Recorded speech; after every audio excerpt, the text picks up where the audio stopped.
வார்த்தைக்கு நேராக கடந்து போவோம். Will go to the word of God. ரோமருக்கு எழுதின நிருபம் 4வது அதிகாரம் 13 இருந்து 16 வாசிப்போம். The epistle to the Romans chapter 4 verses 13 to 16.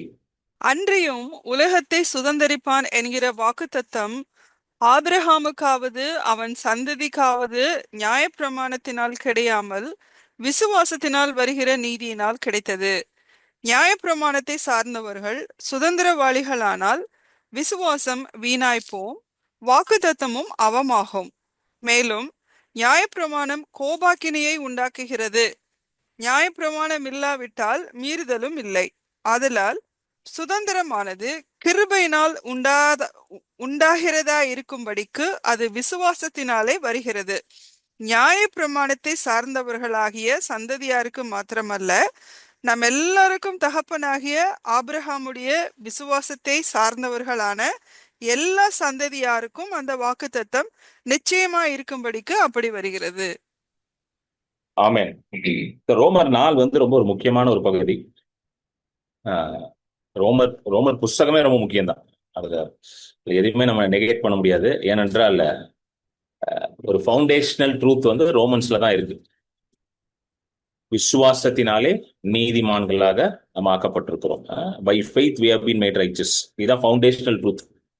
ஆமென். ரட்சிக்கப்பட்ட எல்லாருமே அதிகமாக படிக்க வேண்டிய ஒரு புஸ்தகம் என்றால் ரோமர் புஸ்தகம். ரோமர்ல இருக்க சத்தியம் புரிஞ்சிருச்சுன்னா உங்களுக்கு கிறிஸ்துவத்துல இருக்கிற ஃபவுண்டேஷனல் ட்ரூத் எல்லாம் புரிஞ்சிருச்சுன்னு அர்த்தம். அதனால இட்ஸ் ஹைலி இம்பார்ட்டன்ட். ஆமென்.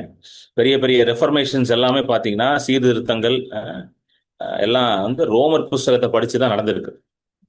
அதனாலதான் it is a highly important book. ரொம்ப முக்கியமான ஒரு புஸ்தகம். ஸோ இதுல நிறைய நம்ம ஏற்கனவே நிறைய டீச் பண்ணியிருக்கிறேன். நீதியை குறித்து, நீதிமானாக எப்படி ஒரு மனுஷன் நீதிமான் ஆகிறான் விசுவாசத்தினால. போன வருஷம் ஒரு சீரீஸை பேசினேன், நீதியினால் ஸ்திரப்பட்டு அப்படின்ட்டு, எஸ்டாப்ளிஷ்ட் இன் ரைச்சஸ்னஸ்னு ஒரு சீரீஸை பேசினேன். அதை நீங்க போய் பார்க்கலாம் யூடியூப் சேனல் ஜே கிரண் பால்ல. ஸோ அதுல நான் நிறைய விஷயம் கவர் பண்ணியிருக்கேன். எப்படி ஒரு மனுஷன் விசுவாசத்தை கொண்டு கிருபையின் மூலமாக நீதிமானா மாறுகிறான். ஆமென். You becoming righteous is an act of grace. It is a grace of God. அது தேவனோட கிருபையினால் நடக்குது, விசுவாசத்தை கொண்டு அப்படின்றத நிறைய நான் அதை டீச் பண்ணியிருக்கிறேன் ரோமன்ஸ்ல இருந்தெல்லாம். ஸோ பால் இது ரொம்ப ரொம்ப ஹைலைட் பண்ணி எழுதுவார் ரோமன்ஸ் புக்ல. ஸோ இது ரொம்ப முக்கியமானது இது. ஸோ இதுல இந்த வாக்கு தத்தத்தை பத்தி இங்க எழுதுறாரு. ஆபிரகாமுக்கு கொடுக்கப்பட்ட வாக்கு தத்தம் ரோமர் 4:13 அதான் போட்டிருக்கு. அந்த வசனத்தை போடுங்க. 4:13 அன்றியும் உலகத்தை சுதந்தரிப்பான் என்கிற வாக்கு தத்தம் ஆபிரகாமுக்கு அவன் சந்ததிக்காவது நியாய பிரமாணத்தினால் கிடையாமல் விசுவாசத்தினால் வருகிற நீதியினால் கிடைத்தது. ஆமென். ரொம்ப ஸ்ட்ராங்கா சொல்றாரு, ரொம்ப அழுத்தி சொல்றாரு, ஸ்ட்ராங்கா சொல்றாரு, எம்பாட்டிக்கா அதை ஸ்ட்ரெஸ் பண்றாரு. முதலாவது காரியம் ஆபிரகாமுக்கு கொடுக்கப்பட்ட வாக்கு தத்தம் ரொம்ப பெரிய வாக்கு தத்தம், ரொம்ப சாதாரண வாக்கு தத்தம் அல்ல.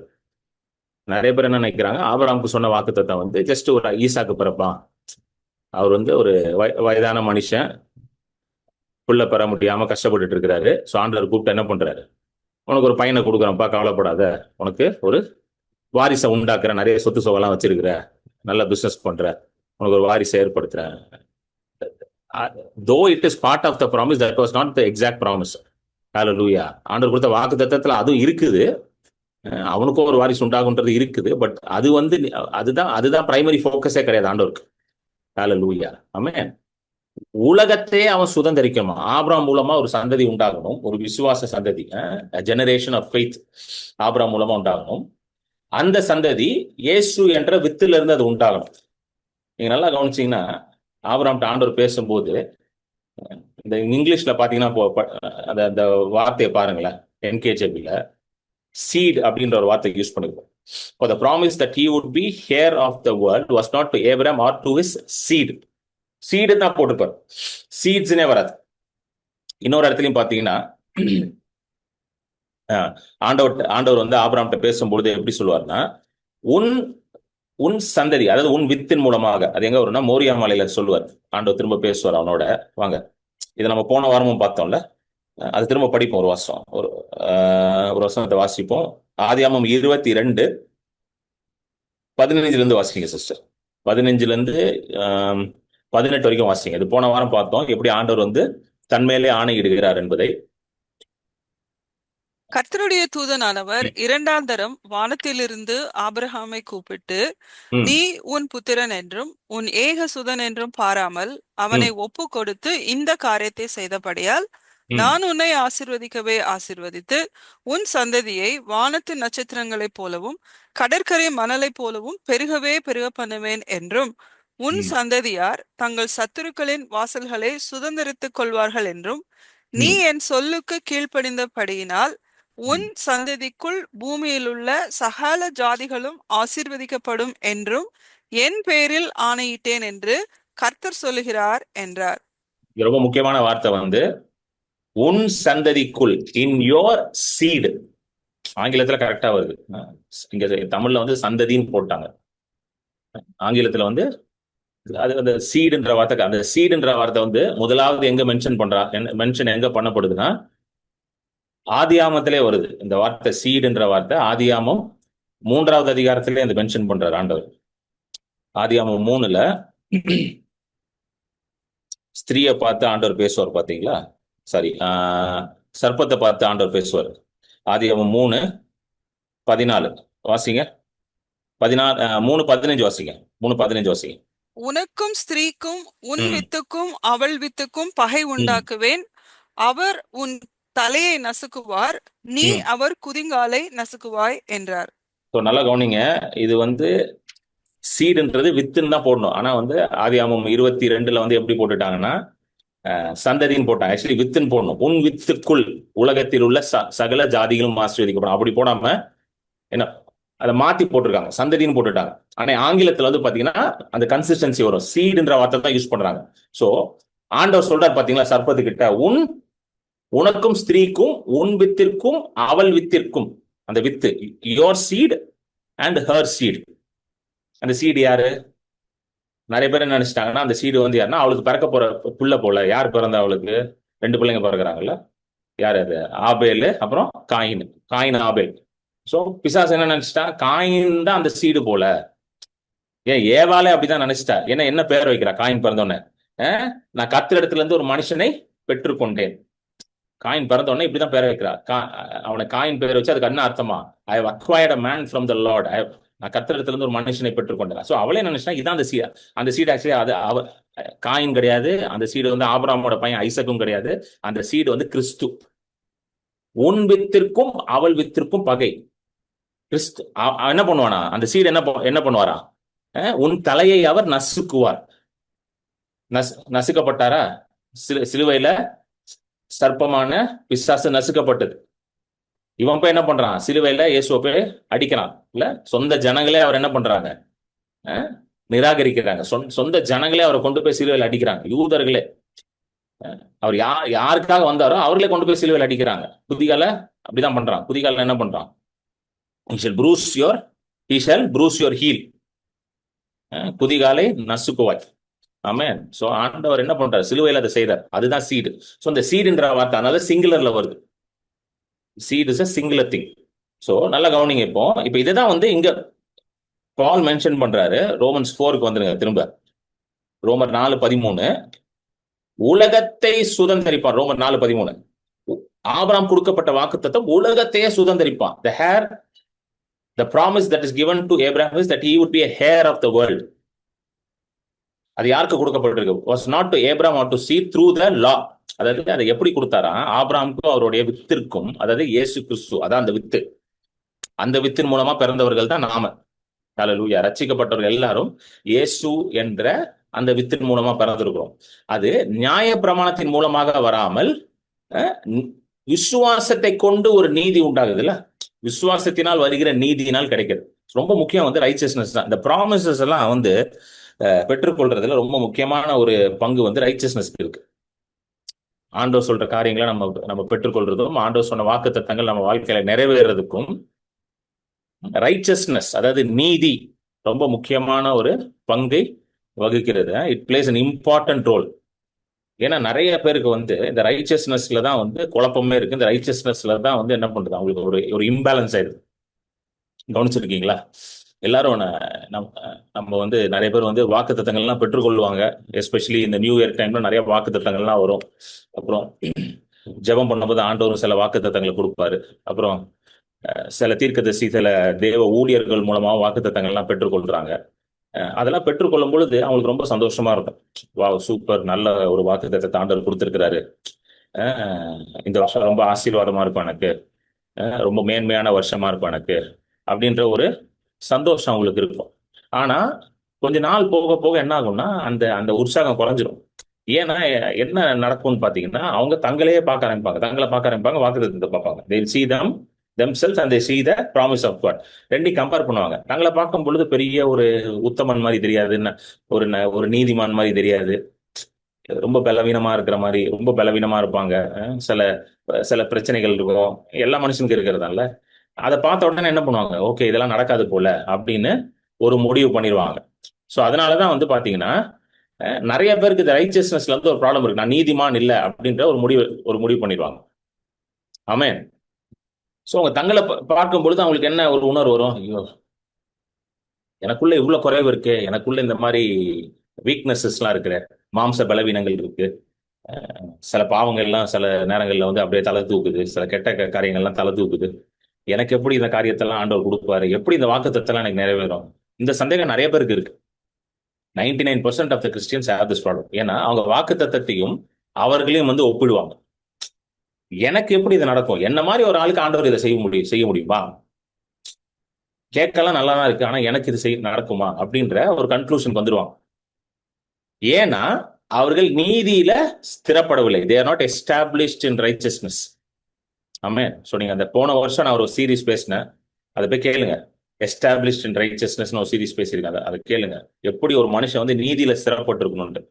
ஸோ இது என்ன ரைச்சஸ்னஸ், நம்ம ரைச்சஸ்னஸ் எங்கிருந்து வருதுன்னு பாத்தீங்கன்னா, நம்ம செய்யற கிரியையினால அந்த ரைச்சஸ்னஸ் வரல, அவர் நமக்கு அந்த நீதியை, அந்த ரைச்சஸ்னஸ் ஒரு ஈவாக கொடுக்கிறார், ஒரு கிஃப்டா கொடுக்கிறார். இதுதான் வந்து சத்தியம்.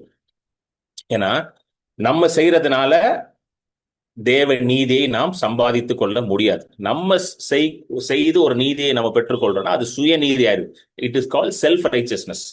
நான் ஒரு ஒரு நற்காரியத்தை செய்தோ, ஒரு ஒரு ஒரு ஏதோ ஒரு காரியத்தை நான் வந்து செய்தோ ஒரு நீதியை நான் சம்பாதிக்கிறேன்னா அது கிருபையினால வருது இல்ல, அது எப்படி வருது, என்னுடைய சுயத்தினால, நான் செய்த காரியத்தினால உண்டாகிறதுனால அது சுயநீதி. வேதம் தெளிவா சொல்லுகிறது, நம்மளுடைய சுயநீதி எல்லாமே கந்த துணியை போல இருக்குது. Our self righteousness, our righteousness is like filthy rags. So என்னைக்குமே நம்ம சுயநீதி வந்து தேவ நீதி, அதாவது தேவனுடைய ஸ்டாண்டர்டுக்கு நேரா நிக்க முடியாது. அவர் ரைச்சஸ்னஸ், அவர் self righteousness cannot meet the standard of God's righteousness. அதுக்கு சாத்தியமே கிடையாது. என்ன பண்ணாலுமே அது சாத்தியமே கிடையாது. It is not at all possible that our righteousness can meet the righteousness of God. இது ஆண்டவருக்கே நல்லா தெரியும், நல்லா புரிஞ்சுக்கோங்க. ஏன்னா இன்னைக்குமே நிறைய பேர் வந்து எப்படியாவது இந்த நீதியை சம்பாதிக்கணும் ட்ரை பண்றாங்க. தயவுசெய்து ட்ரை பண்ணாதீங்க, நடக்கவே நடக்காது. ஆமே. நிறைய ஏதோ என்னமோலாம் ட்ரை பண்ணுவாங்க, ஏதோலாம் செஞ்சு பார்ப்பாங்க, எப்படியாவது நான் வந்து ஒரு நீதிமான ஆயிரணும்ட்டு. ஆனா என்னதான் ட்ரை பண்ணாலும் அவங்களுக்குள்ள என்ன இருக்கும், அந்த உணர்வு வந்துகிட்டே இருக்கும், பத்தல, இன்னும் எனக்கு நீதி பத்தல, இன்னும் எனக்கு பரிசுத்தம் பத்தல, என்ன எனக்கு அது பத்தல, நான் பாவி, நான் குறைவுள்ள மனுஷன் அப்படின்ற ஒரு ஆக்கணை அவங்களுக்குள்ள இருந்துகிட்டே இருக்கும், கண்டம்னேஷன் அவங்களுக்குள்ள இருந்துகிட்டே இருக்கும். அதனாலதான் இயேசு கிறிஸ்து வந்து எல்லா ஆக்கணையும் அவர் மேல எடுத்துக்கொண்டார். நேற்று நைட் பிரேயர்ல நம்ம அழகா ஒரு ஒரு இல்லஸ்ட்ரேஷன் பார்த்தோம், ஒரு வீடியோ பார்த்தோம், எப்படி சிலுவையில வந்து இயேசு கிறிஸ்து வந்து நம்மளுடைய பாவம், நம்மளுடைய ஆக்கினை, கண்டம்னேஷன் எல்லாவற்றையும் அவர் மேல ஏற்றுக்கொண்டார். ரொம்ப அழகான ஒரு இல்லஸ்ட்ரேஷன் பார்த்தோம். சிலுவையில் அவர் எல்லாத்தையும் எடுத்துக்கொண்டார். ஹல்லேலூயா. சோ இன்னைக்கு வந்து நமக்கு நீதி வந்து ஒரு கிஃப்ட் ஆண்டவர் கொடுக்கிறார், ஒரு ஈவா கொடுக்கிறார். It is a gift of God. So முதலாவது அது எப்படி நடக்குது, அந்த எப்படி அந்த அந்த அது வருது, எப்படி அந்த நீதி உண்டாகுது, எப்படி ஒரு பாவம் நிறைஞ்ச மனுஷன் வந்து ஒரு நீதிமானாக மாறுகிறான், அது சிலுவையில தான் நடக்குது. அது வந்து பவுல் எழுதுறார் 2 கொரிந்தியர் 5 கடைசி வசனம் போடுங்க. 2 கொரிந்தியர் 5 கடைசி வசனம், 21வது வசனம், வசனத்தை போடுங்க. நாம் அவருக்குள் தேவனுடைய நீதியாகும் படிக்கு பாவம் அறியாத அவரை நமக்காக பாவமாக்கினார். இது இது இது ரொம்ப முக்கியமான ஒரு வசனம், இதை மார்க் பண்ணி வச்சுக்கோங்க. நாம் அவருக்குள் தேவ நீதியாகும் படிக்கு பாவம் அறியாத அவரை பாவம் மாக்கினார். சோ இயேசு கிறிஸ்து வந்து நீதியின் ஸ்வரூபம். He is embodiment of righteousness. அவரிடத்துல கொஞ்சம் கூட பாவம் கிடையாது. இது நம்ம 100% அக்ரி பண்றோமா? ஏன்னா வேதத்திலே போட்டிருக்கு, எல்லா விதத்திலும் சோதிக்கப்பட்டார், ஆனாலும் அவரிடத்துல பாவம் இல்லாமல் இருந்துச்சு. he was tempted at all points yet he was found without sin அப்படின்னு தெளிவா எழுதியிருக்கு. ஸோ 100% ஒரு மனுஷன் வந்து பாவம் இல்லாமல் வாழ முடியும்னா அது இயேசு கிறிஸ்து மட்டும்தான். வேற யாராலையும் இப்படி இருக்க முடியாது. ஏன்னா இயேசு அதை வந்து ப்ரூவ் பண்ணி காட்டுறாரு. என்ன சொல்றாரு? மலை பிரசங்கத்துல சொல்றாரு, நீங்க கேள்விப்பட்டிருக்கிறீங்க, நியாயப்பிரமாணத்துல என்ன சொல்லியிருக்கு? கொலை செய்யாதே, விபச்சாரம் செய்யாதே அப்படின்னு சொல்லியிருக்கு. ஆனா நான் சொல்றேன், நீ உன் சகோதரன் மேல கோபமாக இருந்தாலே நீ கொலை செஞ்சுட்ட. நீ ஒரு ஸ்திரியை இச்சையாக உன் மனதுல நீ எண்ணினாலே, உன் மனச நீ யோசிச்சு பார்த்தாலே நீ என்ன பண்ணிட்ட? விபச்சாரம் செய்து விட்டாய் அப்படின்ட்டாரு. இப்போ யோசிச்சு பாருங்க, அப்ப நம்ம எத்தனை கொலை பண்ணியிருப்போம், எத்தனை விபச்சாரம் பண்ணியிருப்போம் இல்ல? அதுதான் நம்ம நிலைமை. அதுதான் ஒரு மனுஷனோட நிலைமை.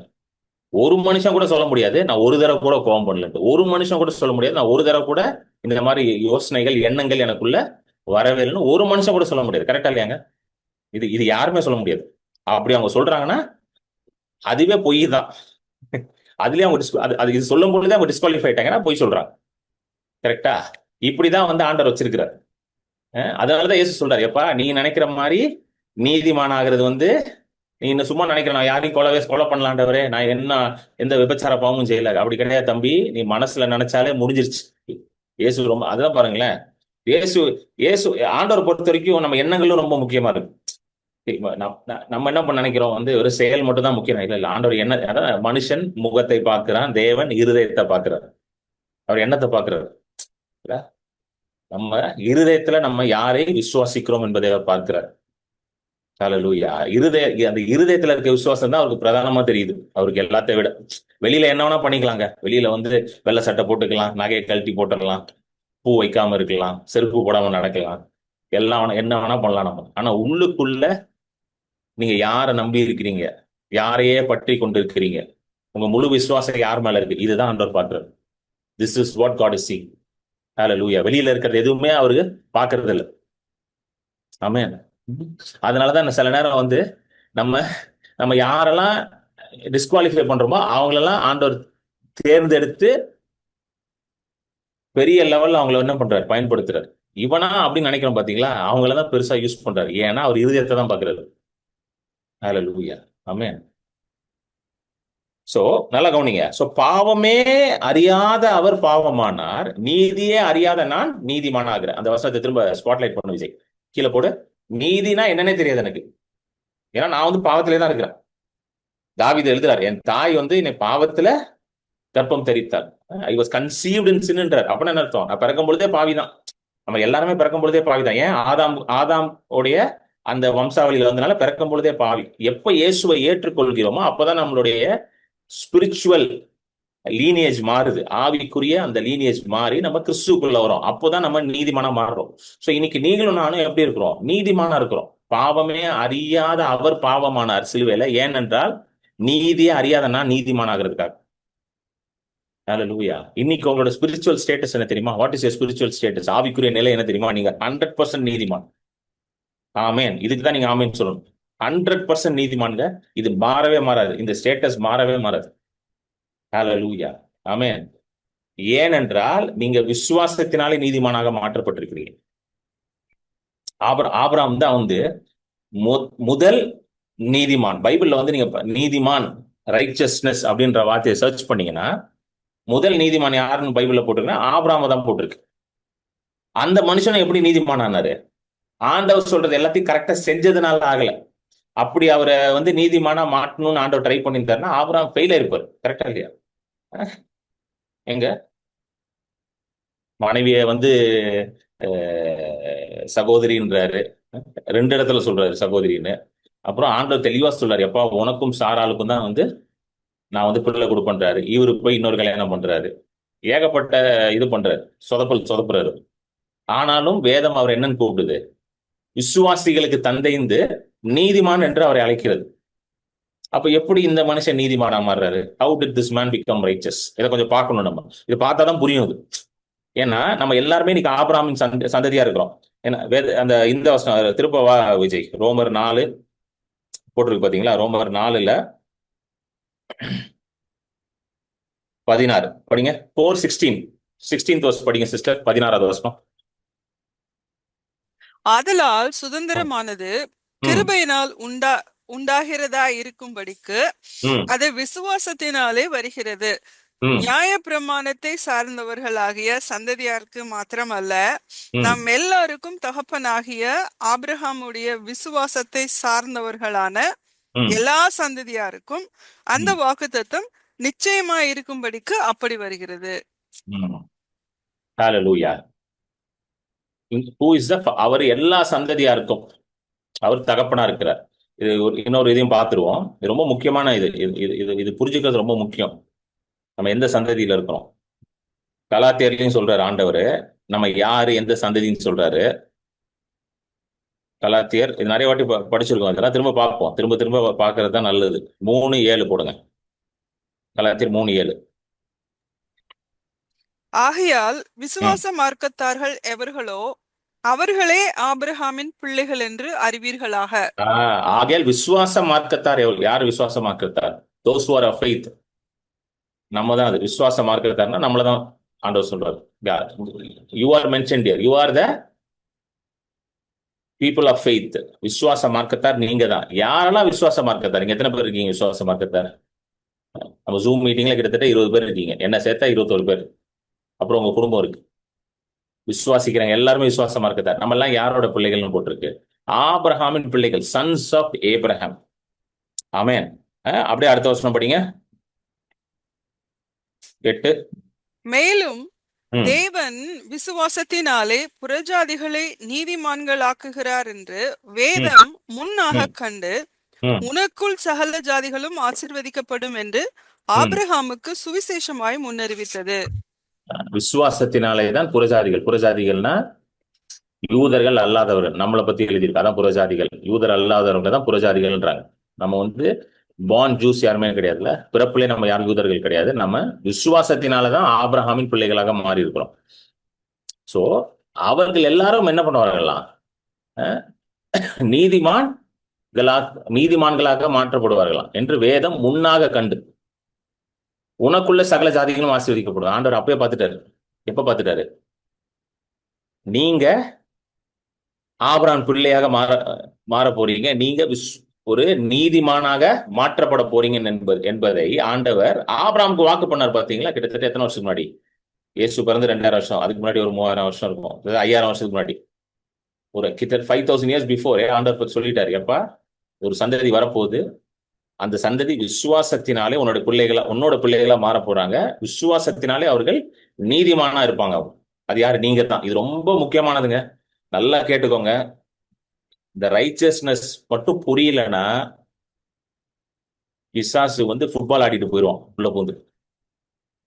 ரைச்சஸ்னஸ் புரியலன்னு வச்சுக்கோங்க, பிசாசு உள்ள பூந்து ஃபுட்பால் ஆடிடுவான், அப்புறம் ஒண்ணும் பண்ண முடியாது. இது இது இது இது புரிஞ்சாதான் எல்லாம் புரியும். என் வாழ்க்கையில இந்த சத்தியம் எனக்கு புரிஞ்சதுனாலதான் எனக்குள்ள விடுதலை வந்துச்சு. ஏன்னா ஆக்கினை, கண்டம்னேஷன் வந்து பயங்கர மோசமா இருக்கும். எத்தனை பேருக்கு புரியுது கண்டம்னேஷன்? நீ உன் ஆண்டவர் நேசிக்க மாட்டாரு, ஆண்டவர் உனக்கு செய்ய மாட்டாரு, இப்படின்ற தாட்டை வந்து பிசாசு போட்டுக்கிட்டே இருப்பான். பிசாசு மட்டும் போட மாட்டான், சுத்தி இருக்கிறாங்க நிறைய பேர் பிரசங்கம் பண்றவங்களே போடுவாங்க இதெல்லாம். இன்னைக்கு காலையில நீங்க வந்து சரியா பைபிள் படிக்கலையா, ஆண்டவர் உன்னை விட்டுட்டு போயிடுவாரு. இன்னைக்கு காலையில எந்திரிச்சு ஜெபம் பண்ணாம வேலைக்கு போயிட்டே, அவ்வளவுதான், இந்த நாளே நாசமா போயிடும். எத்தனை பேர் அப்படி பிரசங்கம் பண்றாங்க தெரியுமா? கேட்டிருக்கீங்களா இல்லையா? இதெல்லாம் கண்டம்னேஷன். இதெல்லாம் கண்டம்னேஷன். நல்லா புரிஞ்சுக்கணும். ஆண்டவருடைய அன்பு வந்து எதையுமே சார்ந்து கிடையாது. நான் செய்யறதை வச்சுதான் ஆண்டவர் என்னை நேசிக்கிறார் என்றார். அப்போ அது என்னதாயிரும்? அது அது நியாய பிரமாணத்துக்குள்ள போயிடும். அப்ப நான் இன்னைக்கு எவ்வளவு நேரம் வந்து ஜெபம் பண்ண, எவ்வளவு நேரம் பைபிள் படிக்கிறேன், அதை வச்சுதான் ஆண்டவர் என்னை நேசிக்கிறாருன்னா, அப்ப ஆண்டவர் எப்படி இருக்கிறாரு? அவரை நல்லவர்னே சொல்ல முடியாதுல்ல. ஏன்னா எல்லாத்தையுமே அவரே எப்படி கொடுக்க போறாரு? இப்போ எல்லாத்தையும் அளவு வச்சுதான் கொடுக்க போறாரு. கரெக்டா இல்லையா? இப்ப நான் 2 மணி நேரம் பைபிள் ஜெபம் பண்ணிட்டேன் காலையில, 10 சாப்டர் படிச்சுட்டேன். ஓகே, அவர் மேல இருந்து பாத்துட்டே இருக்காரு. ஓகே, 2 மணி நேரம் பரவாயில்ல, 2 மணி நேரம் பண்ணியிருக்கான், 10 சாப்டர் படிச்சுட்டான். இன்னைக்கு அவனை என்ன பண்ணலாம்? நேசிக்கலாம். ஒன்றும் பிரச்சனை இல்லை, இன்னைக்கு அவனை நேசிக்கலாம், பரவாயில்ல. 2 மணி நேரம் பண்ணிட்டான். பாவம் என் பக்கத்து வீட்டுல இருக்கிற ஒரு பாவம், அவருக்கு ரொம்ப வேலை இருக்கு, டைட் இருக்கு, அவர் ஒரு 10 நிமிஷம் தான் ஜெபம் பண்ணாரு. அவரு ஒரு 2 வருஷம் தான் படிச்சாரு. அப்ப அவர் என்ன பண்ணிடுவார் ஆண்டவர்? புரி புரியுதுங்களா உங்களுக்கு சொல்றது? அப்படி நம்ம செய்யறத வச்சுதான் ஆண்டவர் நேசிக்கிறாருன்னா, ஆண்டவர் நல்லவர் என்பதை நம்ம சொல்லவே முடியாது. புரியுதுங்களா? You understand? ஹalleluya.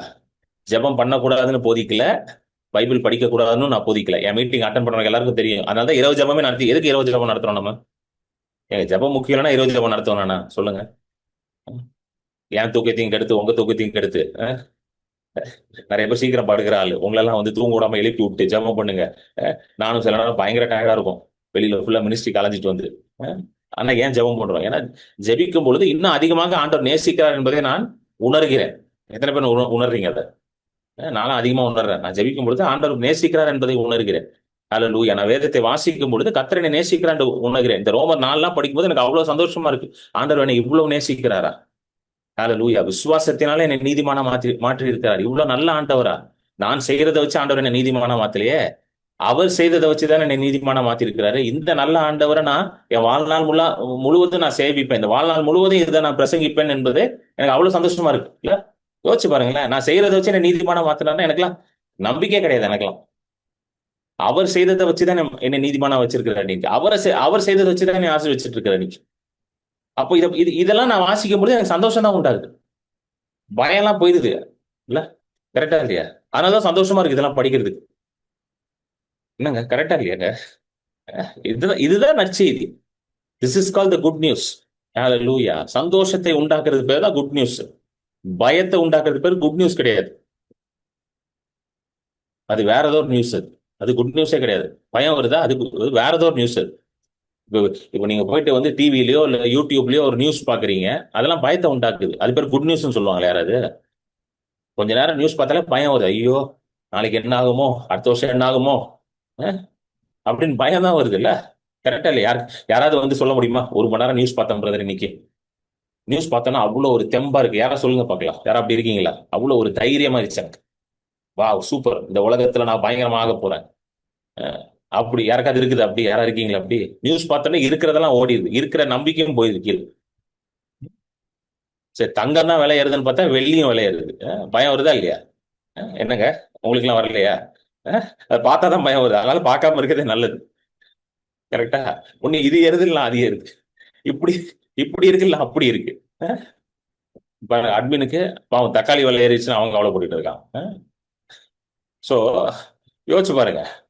நியூஸ் பார்த்தா எதுவும் வராது. அதனாலதான் நம்ம இந்த குட் நியூஸை படிக்கணும். இந்த வேதத்துல இருக்கிற குட் நியூஸை உட்காந்து வாசிக்கணும். இந்த குட் நியூஸை வாசிச்சா சந்தோஷம் இருக்கும், நிறைவு இருக்கும், சமாதானம் இருக்கும். எவனுடைய மனது வந்து கர்த்தரையை பற்றி கொள்கிறதோ அவனை அவர் பூர்ண சமாதானத்தோடு வைப்பார். ஏசை 26:3. ஹalleluya. சோ நமக்கு மனசு ஆண்டோட வார்த்தை மேல இருக்கும்போது, அந்த குட் நியூஸ் மேல இருக்கும்போது சமாதானம் இருக்கும், விசுவாசம் இருக்கும். ஹalleluya. கர்த்தரிடத்துல இருந்து ஆசீர்வாதங்களை பெற்றுக்கொள்வோம் என்ற ஒரு நம்பிக்கை இருக்கும். வாக்கு தத்தங்கள் நிறைவேறும் என்ற ஒரு நிச்சயம் இருக்கும். ஆமென். சோ திரும்ப வந்துருவோம். இந்த ரோமர் 4 போட்டு விஜய். சோ ரோமர் 4 என்ன சொல்றாருன்னா 13 போடுங்க. நம்ம கடகடன் குயிக்கா பாத்துருவோம். ரோமர் 4:13 வாசிங்க சிஸ்டர் திரும்ப. அன்றியும் உலகத்தை சுதந்தரிப்பான் என்கிற வாக்குத்தத்தம் ஆபிரகாமுக்காவது அவன் சந்ததிக்காவது நியாயப்பிரமாணத்தினால் கிடையாமல் விசுவாசத்தினால் வருகிற நீதியினால் கிடைத்தது. நல்லா கேளுங்க. நியாய பிரமாணத்தினால வருகிற நீதினால் கிடையாதான், விசுவாசத்தினால் வருகிற நீதி. நியாய பிரமாணம் என்றால் ஒரு காரியத்தை செய்து பெற்றுக்கொள்வது. பழைய ஏற்பாட்டுல நல்லா கவனிங்க, பழைய ஏற்பாட்டுல மோசேன் உடன்படிக்கையில நீதி வந்து நியாய பிரமாணத்தின் மூலமா தான் வரும். நியாயப்பிரமாணம் ஆண்டவர் கொடுக்கிற கட்டளைகள், நியமங்கள், ஆர்டினன்சஸ் அண்ட் ஸ்டாட்யூட்ஸ் அப்படின்னு இருக்கும் ஆங்கிலத்துல. அதெல்லாம் நீங்க ஃபாலோ பண்ணணும். ஃபாலோ பண்ணாதான் நீதிமான். ஃபாலோ பண்ணலன்னு நீங்க பாவி. உடனே நீங்க என்ன பண்ணணும்? ஒரு பலியை போய் கொடுத்து ரத்தம் சிந்தி உங்களை கழுவணும். அது வந்து ஒரு தடவை பலி கொடுத்தா பத்தாது, வருஷம் வருஷம் பலி கொடுக்கும். எபிரேயர் 10 இதெல்லாம் நிறைய நம்ம பார்த்துருக்கோம் ஏற்கனவே. எபிரேயர் 10 போட்டிருக்கு. எல்லா வருஷமும் ஆண்டுதோறும் பலி கொடுக்கணும்னு போட்டிருக்கு. எல்லா வருஷமும் பலி கொடுத்துக்கிட்டே இருக்கணும். அதுக்கப்புறம் நடுவில் நல்ல ஸ்பெஷல் பலிலாம் இருக்கும். பாவத்துக்கு ஏற்ற மாதிரி, கொஞ்சம் பெரிய பாவம்னா அதுக்கேற்ற மாதிரி பலி கொடுக்கணும். இதெல்லாம் நடந்துகிட்டே இருக்கணும். ரத்தம் சிந்தப்பட்டுக்கிட்டே இருக்கணும். ஆடை வெட்டிக்கிட்டே இருக்கணும், மாடை வெட்டிக்கிட்டே இருக்கணும். அவனுடைய வசதிக்கு ஏற்ற மாதிரி.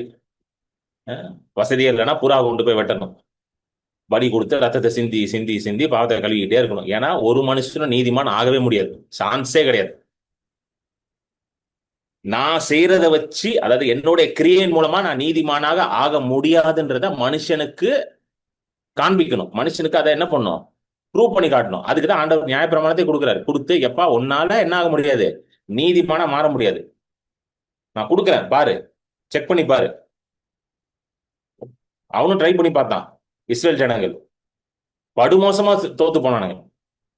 முதல் கட்டளை ஆண்டவர் கொடுத்தாரு, என்ன கொடுத்தாரு, என்னை தவிர வேற யாரும் நீ என்ன பண்ணக்கூடாது, சேவிக்க கூடாது, எந்த ஒரு சொரூபமும் இருக்கக்கூடாது, இல்ல பூமியில இருக்கிற மிருகங்களை போலவோ இதோ போல எந்த சொரூபத்தையும் நீ வணங்கக்கூடாதுன்னு சொன்னாரா இல்லையாங்க?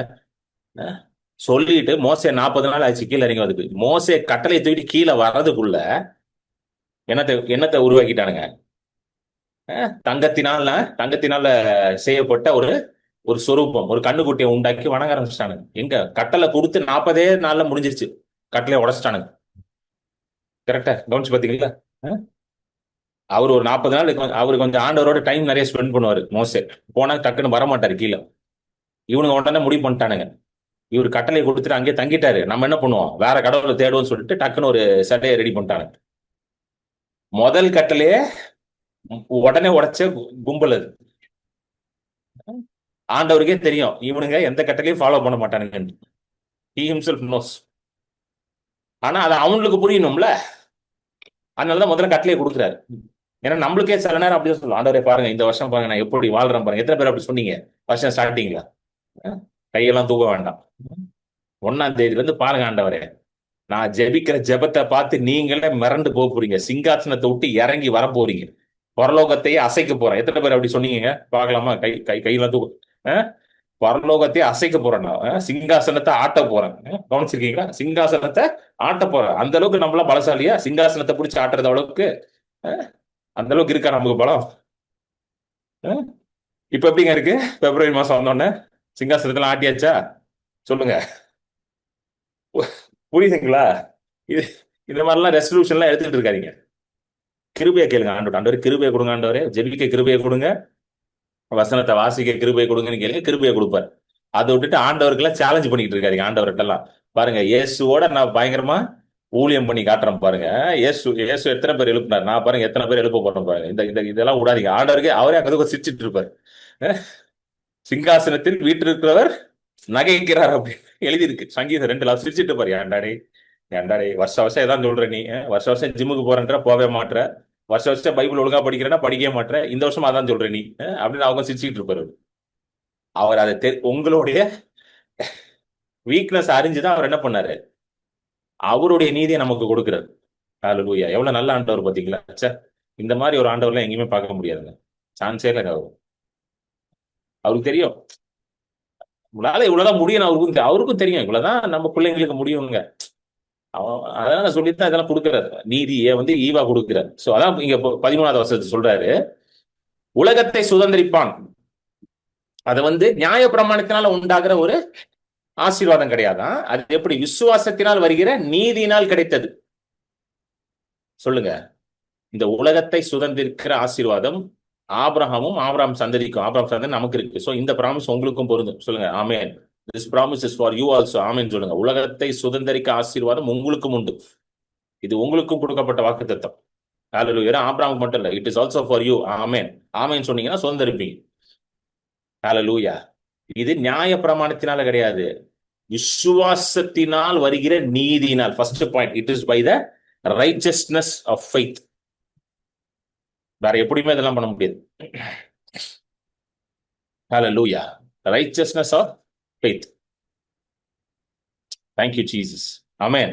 அடுத்தது அவர் என்ன சொல்றாரு, இந்த நியாய பிரமாணத்தின் மூலமாக ஒரு நீதி வருது இல்ல, இதையும் நான் காமிச்சிடறேன் எப்படி இந்த நியாய பிரமாணத்தின் மூலமா நீதி வருது. அதுக்கும் நான் வசனத்தை காட்டிடுறேன். உபாமம் 6ல ஆண்டவர் சொல்றாரு, உன் பிள்ளைகள்கிட்ட இதெல்லாம் நீ சொல்லி கொடுன்றார். உபாமம் 6ல எடுங்க, டியூட்ரானமி 6 20-25 வாசிங்க சிஸ்டர். உபாகமம் 6 20-25 வாசிங்க. நாளைக்கு உன் புத்திரன் நம்முடைய தேவனாகிய கர்த்தர் உங்களுக்கு கட்டளையிட்ட இந்த சாட்சிகளும் கட்டளைகளும் நியாயங்களும் என்ன என்று உன்னிடத்தில் கேட்டால், நீ உன் புத்திரனை நோக்கி, ம். நாங்கள் எகிப்திலே பார்வோனுக்கு அடிமைகளாயிருந்தோம். கர்த்தர் பலத்த கையினாலே எங்களை எகிப்திலிருந்து புறப்பட பண்ணினார். ம். கர்த்தர் எங்கள் கண்களுக்கு முன்பாக எகிப்தின் மேலும் பார்வோன் மேலும் அவன் குடும்பம் அனைத்தின் மேலும் கொடிதான பெரிய அடையாளங்களையும் அற்புதங்களையும் விளங்க பண்ணி, ம். தாம் நம்முடைய பிதாக்களுக்கு ஆணையிட்டு கொடுத்த தேசத்துக்கு எங்களை அழைத்து கொண்டு போய் ம். அதை நமக்கு கொடுக்கும்படி எங்களை அவ்விடத்திலிருந்து புறப்பட பண்ணினார். ம். அடுத்தது. இந்நாளில் இருக்கிறது போல ம். நம்மை அவர் உயிரோடே காப்பதற்கும் எந்நாளும் நன்றாயிருக்கிறதற்கும் நம்முடைய தேவனாகிய கர்த்தருக்கு பயந்து இந்த ம். எல்லா கட்டளைகளின்படியையும் செய்ய கர்த்தர் நமக்கு கட்டளையிட்டார். ம். நம்முடைய தேவனாகிய கர்த்தர் நமக்கு கட்டளையிட்டபடியே நாம் ம். அவர் சமூகத்தில் இந்த எல்லா கட்டளைகளின்படியும் செய்ய சாவதானமாயிருந்தால் ம். நமக்கு நீதியா இருக்கும் என்று சொல்வாயாக. சாவதானமா இருந்தால் என்றால் கேர்ஃபுல்லா இருந்தா, ரொம்ப ஜாக்கிரதையா இருந்தா. சோ ஆண்டவர் சொல்றாரு, உங்க பிள்ளைங்க எல்லாம் கேட்பாங்க, இது என்ன கட்டளைகள்? நிறைய கட்டளை, லேவியராம புஸ்தகம்லாம் பாத்தீங்கன்னா ஏகப்பட்ட நியமங்கள் கொடுக்குறாரு, ஆர்டினன்சஸ் கொடுக்குறாரு.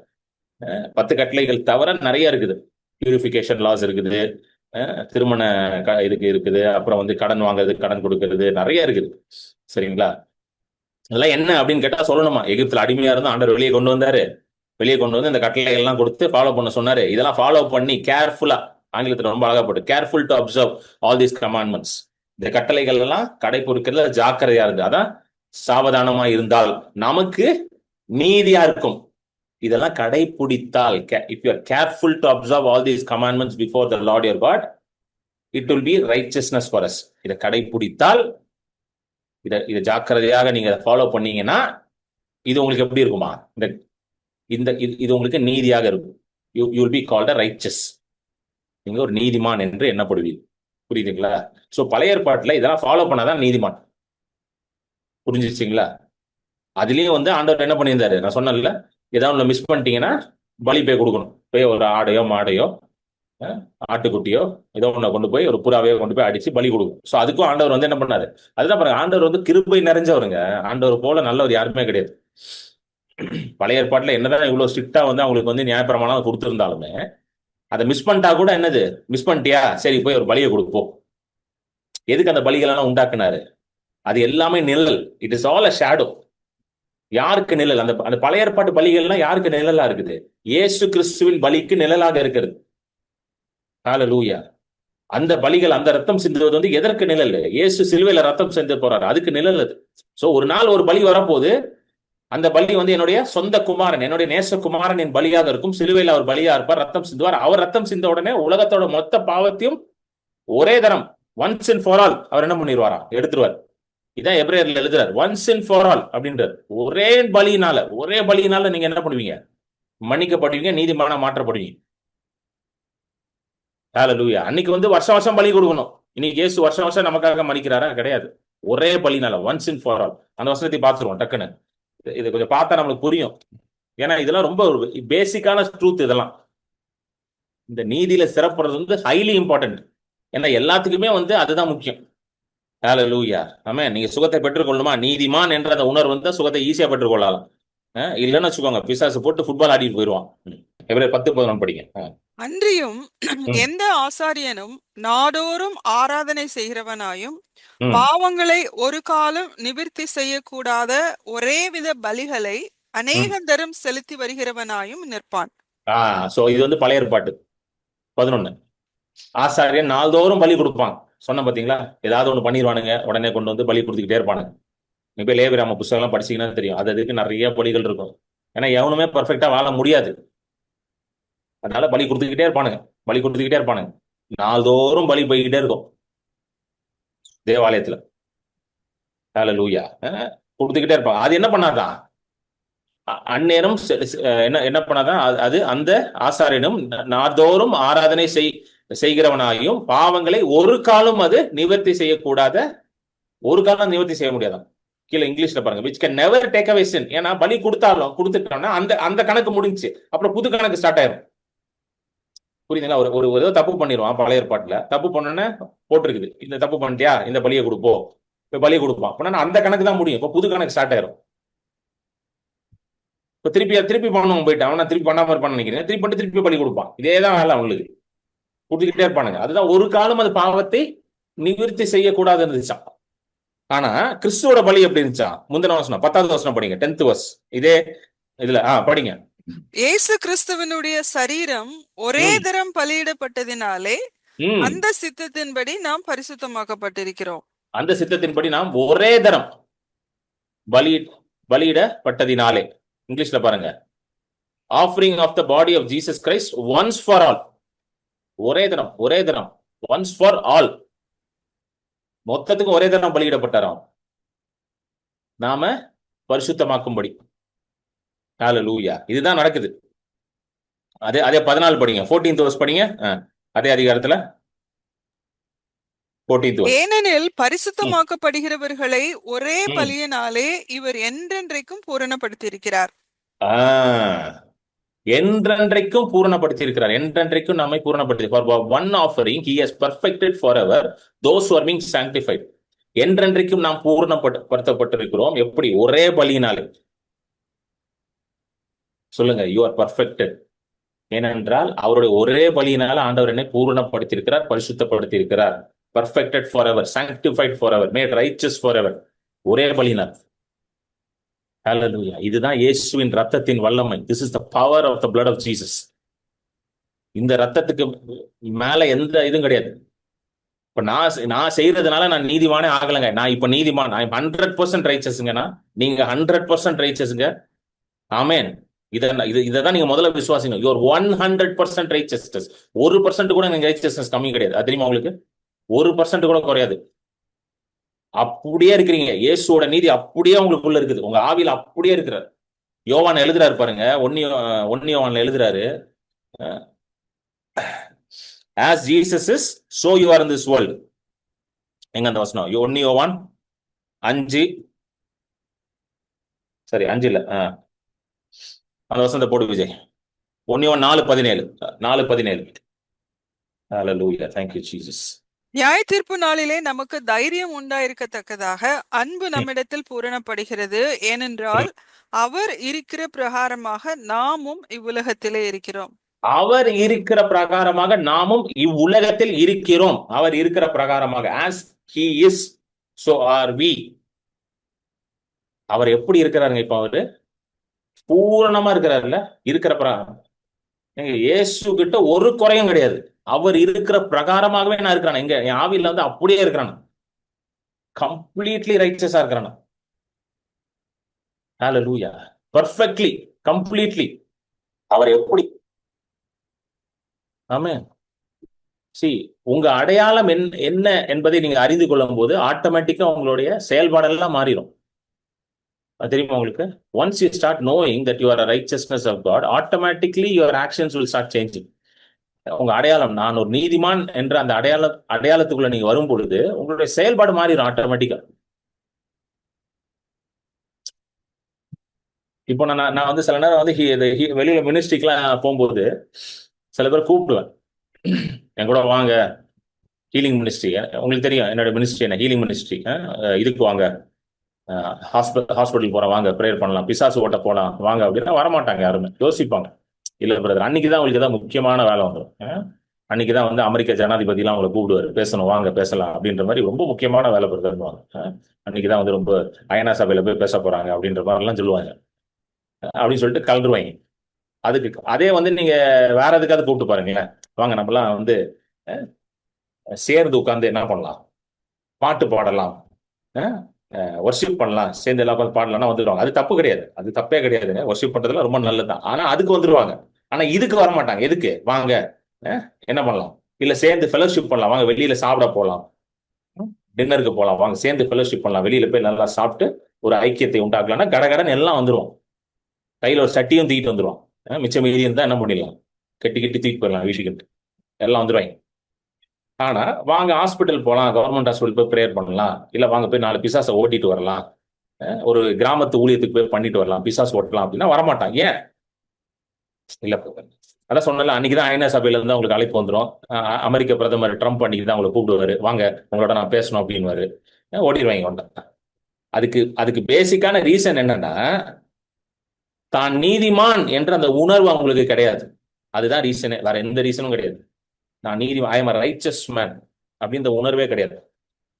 ஏன்னா அவங்களுக்கு உள்ள சொல்லும், நீ என்ன பெரிய ஒழுங்கா, நீ என்ன பெரிய இவனா, போய் ஹாஸ்பிட்டல்ல போய் ஜபம் பண்ண போறேன்னு போற, நீ போய் கை வச்சு அங்க சுகமாயிருமா, அவ்வளவு பெரிய ஆளா நீ என்ன பண்ண தெரியுமா, நீ அன்னைக்கு என்ன பண்ண, நீ இன்னைக்கு என்ன பண்ண, நீ அதை என்ன பண்ண, ஒழுங்கா பயிர் பிடிச்சா, ஒழுங்கா இது பண்ணியா, ஒழுங்கா அது பண்ணியா, நீ போய் பிசாசு ஓட்டினா ஓடிடுமா, ஏண்டா நீனே பிசாசு மாதிரி இருக்கிற, நீ போய் பிசாசு ஓட்டினா ஓடிடுமா அப்படின்னு உள்ள பேசும் மனசாட்சி. அன்னைக்குதான் எல்லாம் ஓடிடுவானு. பிசாசு ஓட்டுறதுக்கு நீங்க நீதிமான் தெரிஞ்சா பிசாசு ஓட்டிட்டு போயிட்டே இருக்கலாம். ஹல்லேலூயா, ஆமென். நீங்க நீதிமான் தெரிஞ்சா போதும். அந்த வியாதி வரும்னு பயப்படுறாங்க. ஏன் அந்த வியாதி வரும்னு பயப்படுறாங்க? நீதிமான் தெரியலன்னா வியாதி வரும்னு பயம் வரும். இப்போ கீழே ஸ்டார்ட்ல போட்டிருக்காங்க ஒரு சிஸ்டர், அந்த நான் போய் வியாதியஸ்தர் மேல கை வச்சு அந்த வியாதி எனக்குள்ள வந்துடும். ஏன் அந்த பயம் வருது? நீதிமான் தெரியல, அதனால தான் பயம் வருது. எல்லாத்துக்கும் காரணம் நீதிமான் தான், வேற எதுவும் கிடையாது. இன்னொன்னு சொல்லுவாங்களா, நான் போய் கை வச்சு ஜோம் பண்ணா அங்க இருக்கிறது எனக்குள்ள வந்துடும். எப்படி வரும்? எப்படி வரும்? நான் கேட்கறேன், எப்படி வரும்னு கேட்கறேன். அவர் இருக்கிற பிரகாரமாவே நீங்க இருக்கிறீங்க. 1 யோவான் 4:17 படிச்சீங்களா இல்லையா? அவர் இருக்கிற அப்புறம் எப்படி இங்க வரும்? அப்ப இங்க என்ன இருக்கு? இன்னொரு வசனம் போட்டிருக்கு பாருங்க, 1 யோவான் 4:4 போடு விஜய். 1 யோவான் 4:4 இன்னும் அழகா எழுதுறாரு அவர். 1 யோவான் 4:4. பிள்ளைகளே, நீங்கள் தேவனால் உண்டாயிருந்து அவர்களை ஜெயித்தீர்கள், ஏனெனில் உலகத்தில் இருக்கிறவனிலும் உங்களில் இருக்கிறவர் பெரியவர். தேவனால் நீங்க உண்டாயிருக்கிறீங்க. யோவான் அழகா எழுத, பிள்ளைகளே, அன்பா எழுத சொல்றாரு, சபைக்கு எழுதுறாரு, பிள்ளைகளே நீங்கள் தேவனால் உண்டாயிருந்து அவர்களை, எவர்கள் அவர்கள், அந்த அவர்கள் யாரும் முந்தின வசனம் படிச்சீங்கன்னா தெரியும், அந்தி கிறிஸ்து. அந்தி கிறிஸ்துனா கிறிஸ்துக்கு எதிராக இருக்கிற எல்லா ஆவியும் அந்தி கிறிஸ்து ஆவிதான். அப்படின்னா பிசாசு அந்தி கிறிஸ்து, மற்றதெல்லாம் அந்தி கிறிஸ்து, அதுதான். சோ யாரை ஜெயிச்சிட்டீங்களா? ஆல்ரெடி நீங்க பிசாசை ஜெயிச்சிட்டீங்க. திரும்ப போடு, 4 போடு விஜய். பிள்ளைகளே, நீங்க தேவனால் உண்டாயிருந்து அந்தி கிறிஸ்து, கிறிஸ்துக்கு எதிராக இருக்கிற எல்லா ஆவிகளையும் நீங்கள் ஜெயித்தீர்கள். சொல்லுங்க, ஜெயித்தீர்கள். ஏனெனில் உலகத்தில் இருக்கிறவனிலும் உங்களில் இருக்கிறவர் பெரியவர். இப்ப சொல்லுங்க எனக்கு பதில், உங்களுக்குள்ள இருக்கிற ஆவியானவர் பெரியவரா, உலகத்துல இருக்கிற அந்த அசுத்த ஆவி, அந்த பிசாசு பெருசா? இப்ப எனக்கு ஆன்சர் பண்ணுங்க. இப்ப சொல்லுங்க, நீங்க எல்லாரும் எது பெருசு நீங்க நினைக்கிறீங்க? நீங்களே யோசிங்க கொஞ்சம். உங்களுக்குள்ள இருக்கிற ஒரு ஆவியானவர் இருக்கார்ல, அவர் பெரியவரா, இல்ல உலகத்துல அலையுதுல அசுத்த ஆவிகள், பிசாசு, அது இது, அதெல்லாம் பெருசா? இப்ப சொல்லுங்க எனக்கு நீங்க. எத்தனை பேர் சொல்றீங்க எனக்குள்ள இருக்கிறவர் தான் பெரியவர்? எத்தனை பேர் சொல்றீங்க உலகத்துல இருக்கிறது தான் பெரியவர்? புரியுதுங்களா? You understand? சோ இப்ப பிரச்சனை என்னன்னா, ஆண்டவர் இயேசு கிறிஸ்துவின் மூலமாக சிலுவையில நமக்கு என்ன செய்து முடித்தார் என்பதை அறியாமல் இருக்கிறது தான் பிரச்சனையா இருக்கும். The problem is we are ignorant about the works of Christ on the cross of Calvary. அதுதான் பிரச்சனை. இங்க பிரச்சனை ஆண்டவர் கிடையாது, பிரச்சனை ஆவியானவர் கிடையாது, பிரச்சனை நம்ம கிட்ட தான் இருக்கு. நமக்கு இன்னும் அறியல, நம்ம இன்னும் அறியவில்லை. ஹல்லேலூயா. இதை அறிஞ்சிட்டீங்கன்னா பிரச்சனையா வராது. இப்போ யோசிச்சு பாருங்க. அதான் நான் எப்பவுமே சொல்லுவேன், ரொம்ப ஈஸியான ஊழியமே பிசாசு தோற்ற ஊழியம் தான். ரொம்ப ஈஸிங்க, அது ரொம்ப ஈஸி. ஏன்னா பிசாசுக்கு நல்லா தெரியும் உங்களுக்குள்ள யார் இருக்கான்னு. பிசாசுக்கு நல்லா தெரியும். உங்களுக்கு தெரியுதோ இல்லையா, அதுக்கு நல்லா தெரியும் உள்ள கிறிஸ்து இருக்கிறாரு, கிறிஸ்துக்குள்ள நீங்க இருக்கிறீங்க, உயிர்த்தெழுதலின் வல்லமை உங்களுக்குள்ள இருக்குன்னு அதுக்கு நல்லா தெரியும். இப்போ பிசாசோட வேலை என்னன்னா, இத உங்களுக்கு தெரியாம உங்க கண்ணை மறைச்சு வைக்கணும். அதுதான் அதுக்கு வேலை, வேற ஒண்ணும் கிடையாது. அந்த கண்ணை மறைஞ்சிருச்சுன்னா நீங்க எப்படி இருப்பீங்க? பே பே பேன்னு சுத்திட்டு இருக்க வேண்டியதான். உள்ள எல்லாம் இருக்கும், ஆனா பே பே பே அப்படின்னு இருக்க வேண்டியதுதான். ஹல்லேலூயா. புரியுதுங்களா? You understand? ஆமா. சோ நம்ம வந்துடுவோம். சோ இப்போ எப்படி நம்ம நீதிமானா மாற்றப்பட்டிருக்கிறோம்? நியாய பிரமாணத்தினால் அல்ல. திரும்ப வந்துரு விஜய், ரோமர் 4:13. விசுவாசத்தை கொண்டு, விசுவாசத்தினால் வருகிற நீதினால் கிடைத்தது. நமக்கு எல்லா வாக்கு தத்தமும் எப்படி நமக்கு வருது? விசுவாசத்தினால வருகிற நீதினால. So by the righteousness of faith we receive all the promises of God. Hallelujah. So எல்லா வாக்கு தத்தத்தையும் சுதந்தரித்துக் கொள்கிற உரிமையும் தகுதியும் நமக்கு உண்டு. We have all qualification and we have all the right to claim all the promises of God. ஏனென்றால் நம்மளுடைய நீதி விசுவாசத்தினால் வருகிற நீதி. ஹalleluya. நீங்க பைபிள்ல என்னெல்லாம் வாக்குத்தத்தத்தை பாக்குறீங்களோ அது எல்லாத்தையும் நீங்க கிளைம் பண்ணலாம். அதனாலதான் பவுல் அழகா எழுதினார் 2 கொரிந்தியர் 1:20. எல்லா வாக்குத்தத்தமும் கிறிஸ்து இயேசுக்குள்ள ஆம் என்றும் ஆமென் என்றும் அவருடைய மகிமைக்காகவே. ரொம்ப கிளீனா எழுதிட்டாரு பவுல். எப்ப எல்லாமே ஆமு ஆமேன் தான் பண்ணிட்டார். இதுதான் ஆமு அதுதான் ஆமேன்னு எல்லாம் கிடையாது. எல்லாமே ஆம் ஆமேன். Everything is yes and ஏமென்ட்டார். இன் கிரைஸ்ட், கிறிஸ்துக்குள்ள எல்லாமே உனக்கு தான்ப்பா. ஏன்னா நீ கிறிஸ்துக்குள்ள இருக்கிற, இட் பிலாங்ஸ் டு யூன்டர். ஹalleluya. ஆமென். சோ ஆபிரகாம் எப்படி நீதிமானா மாறாரா? இது தொடர்ந்து படிங்க. அப்படியே படிங்க சிஸ்டர். 14th verse படிங்க. 14. நியாயப்பிரமாணத்தை ம். சார்ந்தவர்கள் சுதந்திரவாளிகளானால் ம். விசுவாசம் வீணாய்ப்போம், பாருங்க. வாக்குத்தத்தமும் அவமாகும். ஆமாம். சோ நியாயப்பிரமாணத்தின் மூலம் சுதந்திரவாளியானா விசுவாசம் வீண் அப்படின்னு என்ன அர்த்தம்? ஒரு மனுஷன் விசுவாசத்தினாலே நீதிமான் ஆக்கப்பட்டிருக்கானா அவனுக்கு தான் வாக்குத்தத்தம் கொடுக்கணுமா. நியாயப்பிரமாணத்தை ஃபாலோ பண்றவனுக்கு வாக்குத்தத்தத்தை கொடுக்க மாட்டாங்க. ஹalleluya. ஆமென். அதுதான் அதுக்கு அர்த்தம். சோ விசுவாசத்தினால வர்றதுதான் எல்லாமே. சொல்லுங்க, விசுவாசத்தினால வர்றதுதான் எல்லாமே. அடுத்தது நெக்ஸ்ட். மேலும் ம். நியாயப்பிரமாணம் கோபாக்கினையை உண்டாக்குகிறது, ம். நியாயப்பிரமாணம் இல்லாவிட்டால் மீறுதலும் இல்லை. நியாயப்பிரமாணம் கோபாக்கனே உண்டாகும். பழைய ஏற்பாட்டுல பாத்தீங்கன்னா நிறைய ஆண்டவர் வந்து கோபப்பட்டார் எல்லாம் யாவது. ஏன்னா நியாயப்பிரமாணம் கோபாக்கனே உண்டாகுது. ஹalleluya. புதிய ஏற்பாட்டுல அப்படியே ஆப்போசிட்டா இருக்கு எல்லாமே. ஏன்னா புதிய ஏற்பாட்டுல எல்லாமே விசுவாசத்துல ஓடிக்கிட்டு இருக்கு. பழைய ஏற்பாட்டுல விசுவாசத்துல வாழ்ந்து கிருபையில வாழ்ந்தவங்க ஏராளமான பேர் இருக்கிறாங்க. ஆனா நியாயப்பிரமாணத்தை பிடிச்சி தொங்குனவங்க எல்லாமே ஆண்டவரோட கோபாக்கினைக்கு ஆளானாங்க. ஆனா விசுவாசத்துல இருந்தவங்களாம் பிழைச்சுக்கிட்டான். கிருபையில இருந்தவங்களாம் பிழைச்சுக்கிட்டான். தாவீதுலாம் நியாயப்பிரமாணத்து காலத்திலே கிருபையில வாழ்ந்த ஒரு மனுஷன் தான் தாவீது. அதனால தான் ஆண்டவருக்கு தாவீது ரொம்ப பிடிக்குது. ரொம்ப லைக் பண்றாரு தாவீது. அவர் ஆண்டவர் ரொம்ப நல்லவன்றனால லைக் பண்ணல, ஆண்டவரோட இருதயத்தை அறிஞ்ச மனுஷன் அவன். அதான் என் இருதயத்துக்கு ஏற்றவன் ஏன் சொல்றாரு. ஏன்னா அவரோட இருதயம் என்னன்றதை அறிஞ்ச ஒரு மனுஷன் தான் தாவீது. நியாய பிரமாணத்திலேயே கிருபையில வாழ கத்துக்கிட்ட ஒரு மனுஷன். ஹalleluya. Fantastic man. ஆமென். ஆனால் தேவன் ரொம்ப பிரியமான ஒரு மனுஷனா இருக்கிறார். இதுதான் ஆண்டவர் ரொம்ப பிடிக்கும். ஆண்டவர் யார் தெரியுமா ரொம்ப பிடிக்குது? அவருடைய கிருபையில வாழ கத்துக்கணும். ஆண்டவரே எப்பா அவங்க கிருபை தான்ப்பா அப்படின்னு போனீங்கன்னா அப்படியே மனசு உருகிரும் அவருக்கு. என்னதான்ப்பா நம்பி இருக்கான். அவனை நம்பி இல்லை, என்னதான் நம்பி இருக்கிறான். அவன் செய்யறதை வச்சு அவன் நம்பலாமா? எதையுமே நம்பலாம். என்னதான் நம்பி வரான் அப்படின்றது அவருக்கு ரொம்ப பிடிக்கும் அவருக்கு. ஏன்னா விசுவாசம் இல்லாமல் தேவனை பிரியப்படுத்த முடியாத வசனமே இருக்கு. எபிரேயர் 11:6 போட்டிருக்கல, without faith impossible to please God. விசுவாசம் இல்லாம ஆண்டவர் பிரியப்படுத்த முடியாதா? சோ நீங்க தான் ஆண்டவரே அப்படின்னு போறவன் பாத்தீங்களா, அவனுக்கு தான் வருது எல்லாம். ஹalleluya. ஆமென். சோ நியாய பிரமாணம் இல்லாவிட்டால் மீறுதல் இல்லை. அப்படின்னா என்ன அர்த்தம்னா, நல்லா கவனிங்க. நியாயப்பிரமாணம் இருந்தாதான் இது எப்படி சொல்றது, இப்போ சிக்னல் இருக்கு, ரெட் சிக்னல் இருக்குல்ல. இப்போ ரெட் சிக்னல் இருக்கு போடுது. இப்போ ரெட் சிக்னலை தாண்டிட்டீங்கன்னா அது பேர் மீறுதல். இல்ல, ரெட் சிக்னல் இருக்கும்போது நீங்க தாண்டி போறீங்க, பைக்ல போறீங்கன்னா மீறுதல். ஏன்னா லா வந்து ரெட் சிக்னல். ரெட் சிக்னல்ல இருக்கும்போது நிக்கணும், அதுதான் லா, அதான் நியாய பிரமாணம். கரெக்டா? அதை தாண்டிட்டீங்கன்னா நீங்க மீறிட்டீங்க. கரெக்டா? யூ ஹேவ் டிரான்ஸ்கிரஸ் த லா. மீறி விட்டீர்கள். உடனே உங்களுக்கு என்ன போட்டுருவாங்க? ஃபைன் போட்டுருவாங்க. போடுவாங்களா மாட்டாங்க? ஃபைன் போடுவோம். உடனே போலீஸ் நிறுத்திடுவான். நீங்க ஏன் சார் நிறுத்தினீங்க? யோ, ரெட் சிக்னல்ல ஏன் தாண்டி வந்த? ஏன் மீறுன? ஸ்டாப் லைன் இருக்கு, ஸ்டாப் லைன் ஏன் மீறுன? புரியுதுங்களா? ஃபைனை கட்டு, பனிஷ்மெண்ட்டை வாங்கு. சோ நியாயப்பிரமாணமே இல்லைன்னா மீறுதலே இருக்காது. ஹalleluya. அதுதான் சொல்றாரு அங்க எழுதியிருக்கு. நியாயப்பிரமாணம் இல்லாவிட்டால் மீறுதல் கிடையாது. சோ சில இடத்துல ஸ்டாப் சைன் இருக்கா, சிக்னல் இருக்காது, அங்க ஃப்ரீயா போவாங்க எல்லாருமே. அங்க போலீஸ்காரன் பிடிச்சா நீங்க கேட்பீங்க, என்ன சார் பிடிக்கிறீங்க? ஏப்பா என்னப்பா சிக்னல் தாண்டி வர? ஏப்பா சிக்னலே இல்ல சார். என்ன சார் அப்படின்னா, சரி சரி போ. ஏன்னா அங்க என்ன இல்ல, நியாயப்பிரமாணம் இல்லை, அங்க லாவே இல்லை, அதனால மீறுதல் கிடையாது. இதுதான் அதுதான் அங்க எழுதுறாரு. ஹalleluya. ஆமென். ஏனென்றால் புதிய உடன்படிக்கையில எல்லாமே அன்பின் பிரமாணத்துக்குள்ள வந்துட்டோம். we are under the commandment of love. அன்பின் பிரமாணம்.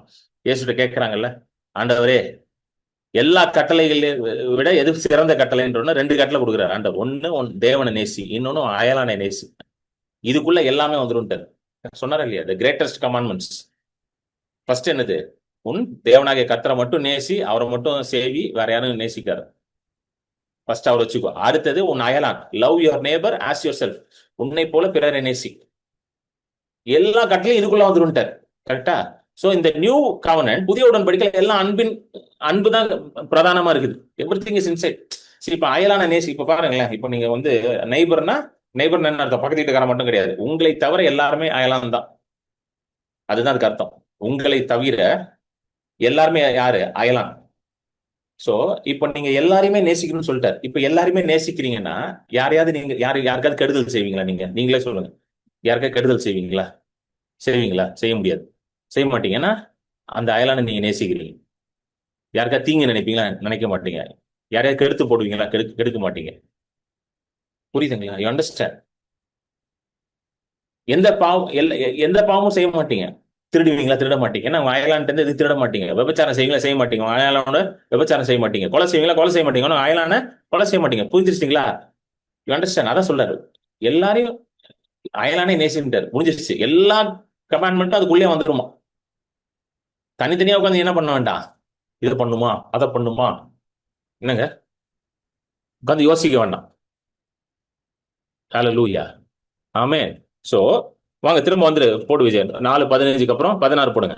16th verse. ஆதலால் ஆஹ் ஆதலால் சுதந்திரமானது கிருபையினால் உண்டாகிறதா இருக்கும்படிக்கு அது ம், விசுவாசத்தினாலே வருகிறது. ம், நியாயப்பிரமாணத்தை சார்ந்தவர்களாகிய சந்ததியாருக்கு மாத்திரமல்ல, ம். நம் எல்லாருக்கும் தகப்பனாகிய ஆபிரகாமுடைய விசுவாசத்தை சார்ந்தவர்களான எல்லா சந்ததியாருக்கும் அந்த வாக்குத்தத்தம் நிச்சயமாயிருக்கும்படிக்கு அப்படி வருகிறது. ஓகே, இது ரெண்டா நம்ம பிரிக்கலாம். முதல் இது பாத்தீங்கன்னா ஆதலா சுதந்திரமானது கிருபையினாலே உண்டாயிருக்கிற உண்டாயிருக்கும்படிக்கு அது விசுவாசத்தினாலே வருகிறது. ஆமென். therefore it is of faith that it might be by grace. ஆங்கிலத்தில் வருது. therefore it is of faith that it might be according to grace, so that the promise might be sure to all the seed. பாத்தீங்களா? விசுவாசத்தினாலே கிருபையை கொண்டுதான் எல்லா வாக்கு தத்துவத்தையும் நாம சுதந்திரிக்கிறோம். கிரேஸ். இன்னைக்கு ஆண்டவர் நமக்கு ஒரு வாக்கு தத்தத்தை கொடுக்கிறார் என்றால் அது அவருடைய கிருபை. ஏதோ நான் பெருசா சாதிச்சதுனால எனக்கு அதை கொடுக்கல. அவர் கிருபை நிமித்தம் எனக்கு அதை கொடுக்கிறார். ஹல்லேலூயா. ஆமென். It is all is grace தான். அவருடைய கிருபை தான் அது. இது யாருக்கெல்லாம் உண்டாகுமா? அது போட்டுருக்கு பாருங்க. இந்த இந்த இந்த இது சுதந்திரம், அதாவது ஆபிரகாமுக்கு ஒரு சுதந்திரத்தை, ஒரு வாக்குத்தத்தை கொடுக்குறாரு. உலகத்தையே சுதந்திரம். இது யாருக்கெல்லாம் உண்டாகுமானா ரெண்டு ரெண்டு கேட்டகரி பீப்புள் போட்டிருக்கு. ஒண்ணு வந்து நியாயப்பிரமாணத்தை சுதந்திர படிங்க. சார்ந்தவர்களாகிய நியாயப்பிரமாணத்தை சார்ந்தவர்களாகிய சந்ததியாருக்கு மாத்திரமல்ல, அப்படி நம் இருக்க. இந்த நியாயப்பிரமாணத்தை சார்ந்த சந்ததினா யாருன்னா யூதர்களை பத்தி போட்டிருக்கு. நியாயப்பிரமாணம் யாருக்கு கொடுக்கப்பட்டது? யூதர்களுக்கு தான் கொடுக்கப்பட்டுச்சு. இஸ்ரவேல் ஜனங்களுக்கு தான் கொடுக்கப்பட்டுச்சு. கரெக்டா? நமக்கா கொடுத்தாரு ஆண்டவர் நியாயப்பிரமாணம்? கிடையாது. நம்ம புறஜாதிகள் விசுவாசத்தினாலே நாம் ஆபிரகாமோட சந்ததியா மாற்றப்பட்டிருக்கோம். யூதர்களுக்கு தான் ஒரிஜினல் நியாயப்பிரமாணம் கொடுக்கப்பட்டுச்சு. அது கூட வந்து சிலுவை வரைக்கும் தான் அப்ளிகபிள். சிலுவைக்கு அப்புறம் அதுவும் கிடையாது. ஹல்லேலூயா. After the cross, till the cross, only till the cross. After the cross it is not applicable. ஏன்னா சிலுவையோட முடிஞ்சிருச்சு மோசேயின் உடன்படிக்கை. ஆமென். சோ அந்த சந்ததிக்கும் அடுத்தது சந்ததி யாருக்கும் மாத்திரம் அல்ல, நாம் எல்லாருக்கும் தகப்பனாகிய ஆபிரகாமுடைய படிங்க சிஸ்டர், வாசிங்க. நம்ம எல்லாருக்கும் தகப்பனாகிய ஆபிரகாமுடைய விசுவாசத்தை சார்ந்தவர்களான எல்லா சந்ததியாருக்கும் அந்த வாக்குத்தத்தம் நிச்சயமா இருக்கும்படிக்கு அப்படி வருகிறது. சொல்றாரு நம்ம எல்லாருக்கும் தந்தையாகிய ஆபிரகாம் உடைய விசுவாசத்தை சார்ந்தவர்கள். சோ நம்ம எல்லாம் அந்த விசுவாச மார்க்கத்தை சார்ந்தவர்கள். எல்லாருக்கும் என்ன வருமா? எல்லா சந்ததியாருக்கும் அந்த வாக்கு தத்துவம் நிச்சயமா இருக்கும்படி அப்படி வருகிறது. புரியுதுங்களா? சோ இப்ப எல்லாருக்குமே ஜூஸ் அண்ட் நான் ஜூஸ் எல்லாருக்கும் இந்த வாக்கு தத்தத்தை ஆண்டவர் கொடுக்கிறார். எப்படி? கிருபையினாலே. இப்ப ஜூஸ்க்கும் அந்த கிருபை தான். இப்ப இன்னைக்கு இஸ்ரேல் ஜனங்கள் யூதர்கள் போயிட்டு எனக்கு இது வேணும், ஏன்னா ஆபிரகாமோட டைரக்ட் இது எங்க ஆபிரகாம் தான் கொள்ளுத்தாத்தா அப்படிலாம் வாங்க முடியாது. அவனும் வந்து கிருபையில தான் பெற்றுக்கொள்றான்.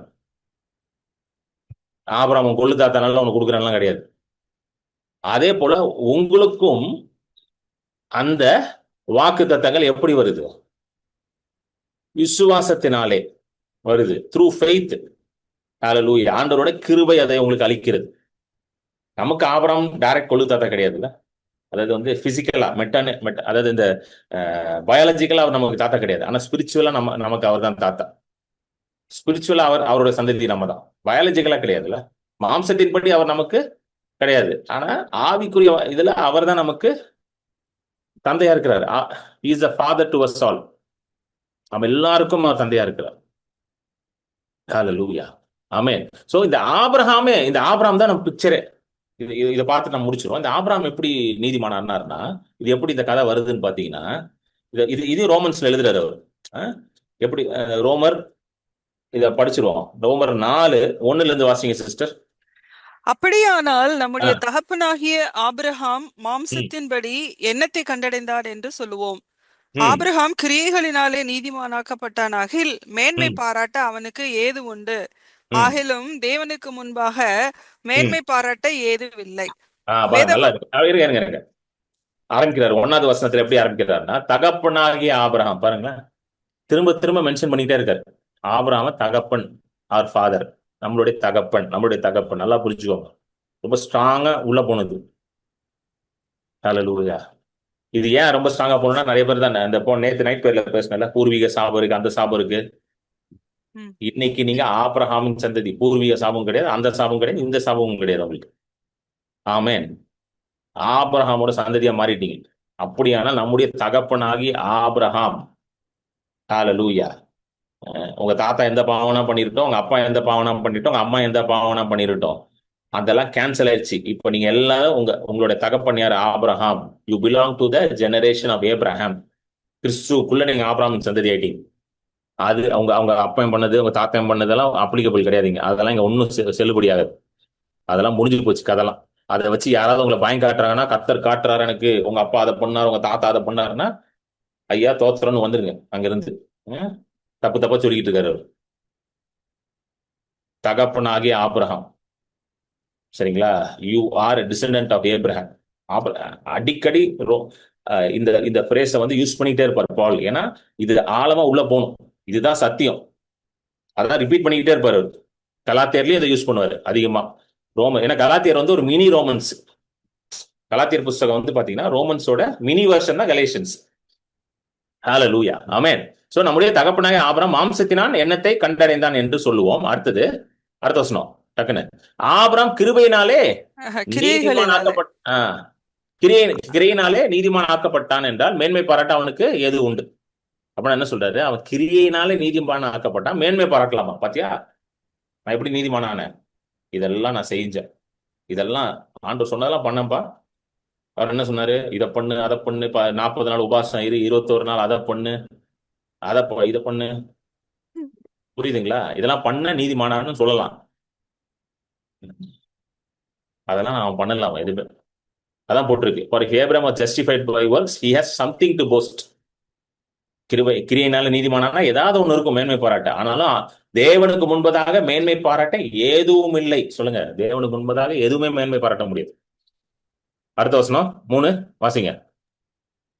வேத வாக்கியம் என்ன சொல்லுகிறது? ஆபிரகாம் தேவனை விசுவாசித்தான், அது அவனுக்கு நீதியாக எண்ணப்பட்டது என்று சொல்லுகிறது. வேத வாக்கியம் என்ன சொல்லுதா? அதுதான் முக்கியம். What does the word of God says? நான் என்ன சொல்றேன்னு முக்கியம் இல்ல, அவர் என்ன சொல்றான்னு முக்கியம் இல்ல, இவர் என்ன சொல்றான்னு முக்கியம் இல்ல. வேத வாக்கியம் என்ன சொல்லுகிறது? கர்த்தருடைய வார்த்தை என்ன சொல்லுகிறது? ஆபிரகாம் தேவனை விசுவாசித்தான், அது அவனுக்கு நீதியாக எண்ணப்பட்டது. புரியுதுங்களா? அவன் விசுவாசிச்சான், அதனாலதான் அவன் நீதியாமா அது அவனுக்கு வந்துச்சு. சொல்லிட்டு அடுத்தது அப்படியே கண்டினியூ பண்றாரு. அடுத்தது 4வது வசனம். கிரியை செய்கிறவனுக்கு வருகிற கூலி கிருபை என்றெண்ணப்படாமல் கடன் என்றெண்ணப்படும். ஒருவன் அது இருங்க. கிரியை செஞ்சு, அதாவது கிரியைனா ஒர்க் பண்ணி ஒரு காரியத்தை நீங்க வாங்குறீங்கன்னா அது பேர் என்னதான்? கிரேஸ் கிடையாது. இப்போ நீங்க வேலை பாக்குறீங்க ஆபீஸ்ல, மாச கடைசி சம்பளம் தரான். அவன் எதுக்கு சம்பளம் தரான்? உங்களுக்கு வேலை செஞ்சதுக்கு சம்பளம் கொடுக்குறான். ஒரு மாசம் ஆபீஸ்க்கே போல சம்பளம் கொடுப்பான் அவன். இந்தாப்பா நீ வரல, இருந்தாலும் கிரேஷியஸா நான் இருக்கிறான்ப்பா, கிருபையா அவனுக்கு நான் கொடுக்குறானா? எவனா அப்படி இருக்கானா? கிடையாது, எவனும் கிடையாது. இருக்கிறதையும் புடிங்கிட்டு தான் அனுப்புவானுங்க. அதுதான் போட்டிருக்கு. வேலை செய்து கிரியை செய்தால் அது உங்களுக்கு என்னது? கூலி வருகிறது, கூலி. அது கிருபை என்று எண்ணப்பட கடன் என்று. ஏன்னா நான் ஒரு சண்டை போடுறாங்கல்ல, ஒரு மாசம் ஆயிடுச்சு, எங்க என் சம்பளம்? அது வந்து எனக்கு கொடுக்க வேண்டிய கடமை உனக்கு, நீ குடு எனக்கு. அது என்னோட எனக்கு வர வேண்டியது. கரெக்டா இல்லையா? நியாயமா எனக்கு வர வேண்டியது குடு. அது கிருபை கிடையாது. எவனாவது வந்து நான் வந்து வேலை பார்த்துட்டு இருக்கேன், ஆஃபீஸில் எனக்கு சம்பளம் கொடுக்குறாங்க. இப்போ நான் ஹெச்எல்ல ஒர்க் பண்ணும்போது 2013 ஹெச்எல்ல ஒர்க் பண்ணும்பொழுது மாசம் கரெக்டாக 31ஆம் தேதி சம்பளம் கிரெடிட் ஆயிரும். சம்பளம் கிரெடிட் ஆனோன்னா நேராக போயிட்டு ஹெச்எல் ஓனரை பார்த்து தேங்க்யூ சார், என் சம்பளத்தை கொடுத்ததுக்காக ரொம்ப நன்றி சார் அப்படின்னு சொன்னேன். ஒரு பையன் சொல்ல மாட்டான். பாதி பேர் திட்டிகிட்டு இருப்பான், ஏன்டா இவ்வளவு வேலை வாங்குற, இவ்வளவுதான் சம்பளம் தரும் திட்டுவானே தவிர ஒருத்தர் தேங்க்யூ சொன்னதில்லை. ஏன்னா அது கிருபை கிடையாது, அது கூலி. அது புரியுதுங்களா? அதுக்கு it is not grace, it is. புரிஞ்சிச்சிங்களா? இது புரிஞ்சிருச்சா உங்களுக்கு? ஆமென். அதுதான் சொல்றாரு, கிரியையினால கிடையாது. அடுத்தது 5வது வசனம் வாசிங்க, 5th verse. ஒருவன் கிரியை செய்யாமல் பாவியை நீதிமானாக்குகிறவரிடத்தில் விசுவாசம் வைக்கிறவனாயிருந்தால் அவனுடைய விசுவாசமே அவனுக்கு நீதியாக எண்ணப்படும். ரொம்ப முக்கியமான பாயிண்ட். பாவியை நீதிமான் ஆக்குகிறவரிடத்தில் நம்ம ஆண்டவர் யாரா? Is a God who makes the ungodly righteous, who makes a sinner righteous. பாவியை நீதிமான் ஆக்குகிறவர் தான் நம்ம ஆண்டவர். ஹalleluya. பாருங்க எவ்வளவு நல்லவர் பாத்தீங்களா அவரு. அவர் மேல விசுவாசம் வைக்கிறவனுக்கு அவனுடைய விசுவாசமே அவனுக்கு நீதியாக எண்ணப்படுமா? எப்பா, சான்ஸே இல்ல. இந்த 2 வார்த்தையை என்னைய போட்டு உலுக்கி எடுத்துச்சு. பாவியை நீதிமான் ஆக்குகிற இடத்தில், பாவியை நீதிமான் ஆக்குறவராகும். உலகத்துல எவனுமே அதை செய்ய முடியாது. நீங்க தலைகீழ நின்று தண்ணி குடிச்சாலும், தலைகீழ நின்று பாஸ்டிங் ப்ரேயர் பண்ணாலும் நீங்க நீதிமானா மாற முடியாது. அவர் தான் நம்ம நீதிமானா மாற்ற முடியும். ஹல்லேலூயா. பாவியை நீதிமான் ஆக்குகிற தேவன் அவர். He justifies the ungodly. இந்த ஆங்கிலத்துல இன்னும் பயங்கரமா இருக்கு. அன்காட்லினா தேவன் அற்றவர்கள் தான் அன்காட்லின்னு. இந்த தமிழ்ல வந்து பாவின்னு டிரான்ஸ்லேட் பண்ணிட்டாங்க. தேவன் அற்றவர்கள். அன்காட்லினா தேவனுக்கு அவனுக்கு சம்மந்தமே கிடையாது. அவனையே நீதிமான் ஆக்குறான் அவன். எப்படி? விசுவாசத்தினாலே. பாருங்க, இவ்வளவு ஆண்டவரோட நன்மை இதுல வெளிப்படுது பாத்தீங்களா? how good he is. இல்ல, அதான் எப்பவுமே நான் சொல்லுவேன்ல, when you go to heaven you will be surprised to see the people there. பரலோகத்துக்கு போகும்பொழுது ஆச்சரியப்படுவீர்கள். நீலாம் எப்படா வந்த அப்படின்னு ஆச்சரியப்படுவீங்க. ஏன்னா அப்படிப்பட்ட நல்ல தேவன் நமக்கு உண்டு. பாவியே நீதிமானா மாத்துறார். who justifies the ungodly. நீங்க நினைக்கலாம், இவன்லாம் எப்படி உருப்படான்னு நினைக்கிறீங்க பாத்தீங்களா? அவனை தான் அவர் நீதிமானா மாத்துறாரு. அவனை தான் தூக்குறாரு. நம்ம எவனெல்லாம் ஒதுக்குறோமோ அவனெல்லாம் தூக்குறாரு. இவன்லாம் ரட்சிக்கப்படவே முடியாது, இவன்லாம் பரலோகத்துக்கே வர முடியாதுன்னு நினைக்கிறீங்க பாத்தீங்களா? அவன் தான் வந்து உட்கார்ந்துருப்பான் பரலோகத்துக்கு. ஆமென். He justifies the ungodly. பாவிகளை நீதிமானாக மாற்றுகிற தேவன். ஹalleluya. அவனுடைய விசுவாசமே அவனுக்கு நீதிமான். இப்போ என்னுடைய விசுவாசம் தான் எனக்கு நீதியாக எண்ணப்படுதான். எத்தனை பேருக்கு இங்க விசுவாசம் இருக்கு கர்த்தர் மேல? கை தூக்குங்க பாப்போம். How many of you have faith in God? கர்த்தர் மேல விசுவாசம் இருக்கிறவங்களா யாரு? உங்களுக்கு உங்களுடைய விசுவாசம் தான் நீதியாக எண்ணப்படுகிறது. ஆமென். Your faith has been accounted to you as righteousness. ஆண்டவர் விசுவாசிக்கிறீங்களா? இதுதான் பவுல் திரும்ப எழுதுறாரு. அதே 4வது அதிகாரத்துல வாங்க முடிக்க போறோம். 4வது அதிகாரத்துல 22 படிங்க. அது அவனுக்கு நீதியாக எண்ணப்பட்டது. ஆகையால் அது அவனுக்கு நீதியாக எண்ணப்பட்டது. இந்த it was accounted to him for righteousness வந்து ஒரிஜினலா எங்க இந்த வசனம் வருதுன்னு பாத்தீங்கன்னா ஆதியாகமம் 15:6 வருது. அதை நம்ம குயிக்கா வாசிச்சிருவோம். அது என்ன நடக்குன்னா, ஆண்டவர் வந்து ஆபிரகாமை கூப்பிட்டு பேசுவார். ஆதியாகமம் 15 எடுத்துக்கோங்க. ஒரு பெரிய யுத்தத்துக்கு அப்புறம் ஆண்டவர் வந்து ஆபிரகாமோட பேசுவார். 15:1 இருந்து படிங்க. ஆபிரகாம் வந்து ரொம்ப பயந்து போயிருப்பான். 15:1. இந்த காரியங்கள் நடந்த பின்பு கர்த்தருடைய வார்த்தை ஆபிராமுக்கு தரிசனத்திலே உண்டாகி, அவர், ஆபிராமே, நீ பயப்படாதே, நான் உனக்கு கேடகமும் உனக்கு மகா பெரிய பலனுமாய் இருக்கிறேன் என்றார். அதற்கு ஆபிராம், கர்த்தராகிய ஆண்டவரே, அடியேனுக்கு என்ன தருவீர்? நான் பிள்ளை இல்லாமல் இருக்கிறேனே. தமஸ்கு ஊரானாகிய இந்த எலியேசர் என் வீட்டு விசாரணை கர்த்தனாய் இருக்கிறானே என்றான். பின்னும் ஆபிராம், தேவரீர் எனக்கு புத்திர சந்தானம் அருளவில்லை, இதோ என் வீட்டிலே பிறந்த பிள்ளை எனக்கு சுதந்திரவாளியா இருக்கிறான் என்றான். அப்பொழுது கர்த்தருடைய வார்த்தை அவனுக்கு உண்டாகி, இவன் உனக்கு சுதந்திரவாளி அல்ல, உன் கற்ப பிறப்பாயிருப்பவனே உனக்கு சுதந்திரவாளியாவான் என்று சொல்லி அவர் அவனை வெளியே அழைத்து, நீ வானத்தை அண்ணாந்து பார், நட்சத்திரங்களை எண்ண உன்னாலே கூடுமானால் அவைகளை என்ன என்று சொல்லி, பின்பு அவனை நோக்கி, உன் சந்ததி இவனமாய் இருக்கும் என்றார். அவன் கர்த்தரை விசுவாசித்தான், அதை அவர் அவனுக்கு நீதியாக எண்ணினார். ஆமென். அவன் கர்த்தரை விசுவாசித்தான். என்ன கான்டெக்ட்னு பாத்தீங்கன்னா, ஆபிரகாம் வந்து ஒரு மாதிரி கலங்கி போயிருக்கிறார். முந்தின அதிகாரத்துல பாத்தீங்கன்னா பெரிய யுத்தம், அந்த யுத்தத்துல ஜெயிச்சுட்டு வராரு, யுத்தத்துல எல்லாம் ஜெயிக்கிறாரு, பெரிய ஆளுகை இருக்கு அவருக்கு, ராஜாக்கள்லாம் அவரோட சமாதானத்துக்கு வராங்க, ராஜாக்கள் எல்லாம் அவர் ஜெயிக்கிறாரு. ஆனா என்ன இல்ல, புத்திரர் இல்ல அவருக்கு, ஒரு ஒரு சன் இல்ல, ஒரு வாரிசு இல்ல. அப்ப ஆண்டவரோட வார்த்தை வருது, பயப்படாத, நான் உனக்கு மகா பெரிய கேடயமா இருப்பேன்னு சொல்லிட்டு. அப்ப ஆபிரகாமுக்கு ஆண்டவரே பிள்ளை இல்ல, வீட்டுல விசாரணைக்காரன் இருக்கிறான், அவனை என்ன எலியேசரன் என்ன பண்ணிக்கிறேன், வேலைக்காரனை அடாப்ட் பண்ணிக்கிறேன், எடுத்து என் பிள்ளையா எடுத்துக்கிறேன், வாரிசா எடுத்துக்கிறேன்னு ஆண்டு சொல்லி. அப்படி இல்ல, கிடையாது தம்பி, உனக்கு நான் என்ன பண்ண போறேன், நட்சத்திரத்தை, வானத்தின் நட்சத்திரத்தை போல உன் சந்ததியை நான் என்ன பண்ண போறேன், பெருக செய்வேன், மேல பாரு நட்சத்திரத்தை போல இருக்கும். அதை ஆபிரகாம் விசுவாசிக்கிறான். அதுதான் அவன் கர்த்தரை விசுவாசித்தான், அந்த வார்த்தையை கர்த்தருடைய வார்த்தையை அவன் விசுவாசிக்கிறான், அது அவனுக்கு நீதியாக எண்ணப்படுகிறது, அது நீதியாக எண்ணுகிறார். இப்படிதான் நீதிமானா மாறுறான். நீதிமான், நீதியாக, ரைச்சஸ்னஸ் என்ற அந்த வார்த்தை முதலாவது இந்த வசனத்துல தான் பைபிள்ல வருது. பைபிள்ல முதல் ரைச்சஸ் மேன், முதல் நீதிமான் ஆபிரகாம் தான். நியாயப்பிரமாணம் எல்லாம் வரதுக்கு முன்பதாகவே நீதிமானா இருக்கிறான். நியாயப்பிரமாணம் எல்லாம் எப்போ வருது, எத்தனையோ ஆண்டுகள், பல நூற்றாண்டுகள் கழிச்சு வருது. மோசைக்கு அப்புறம் கிட்டத்தட்ட மோசையோட வாழ்க்கையில வருது. அதுக்கு முன்பதாகவே விசுவாசத்தினாலே அவன் நீதிமானாக மாற்றப்படுகிறான். இதைதான் எழுதுறாரு பவுல், அதான் இங்க கோட் பண்றாரு. எப்பா, ஆபிரகாமோட சந்ததி நீ விசுவாசத்தினால கிருபை கொண்டு நீதிமானா. இப்போ வந்துருங்க திரும்ப 4, அந்த 4 வந்துருங்க, 22, 4:22. அதுதான் இங்க கோட் பண்றாரு திரும்ப, 4:22. ஆகையால் அது அவனுக்கு நீதியாக எண்ணப்பட்டது. அடுத்த வசனம், அது அவனுக்கு நீதியாக எண்ணப்பட்டது என்பது அவனுக்காக மாத்திரம் அல்ல, நமக்காகவும் எழுதப்பட்டிருக்கிறது. பாருங்க, அவனுக்காக மட்டும் எழுதலையா, அது புரிஞ்சிச்சீங்களா? பாயிண்ட் வந்தாச்சா? ஆபிரகாமுக்கு மட்டும் அது நீதியா எண்ணப்பட்டது என்று எழுதப்படலையா? யாருக்காகவும் சொல்லுங்க, எனக்காகவும் எழுதப்பட்டிருக்கிறது.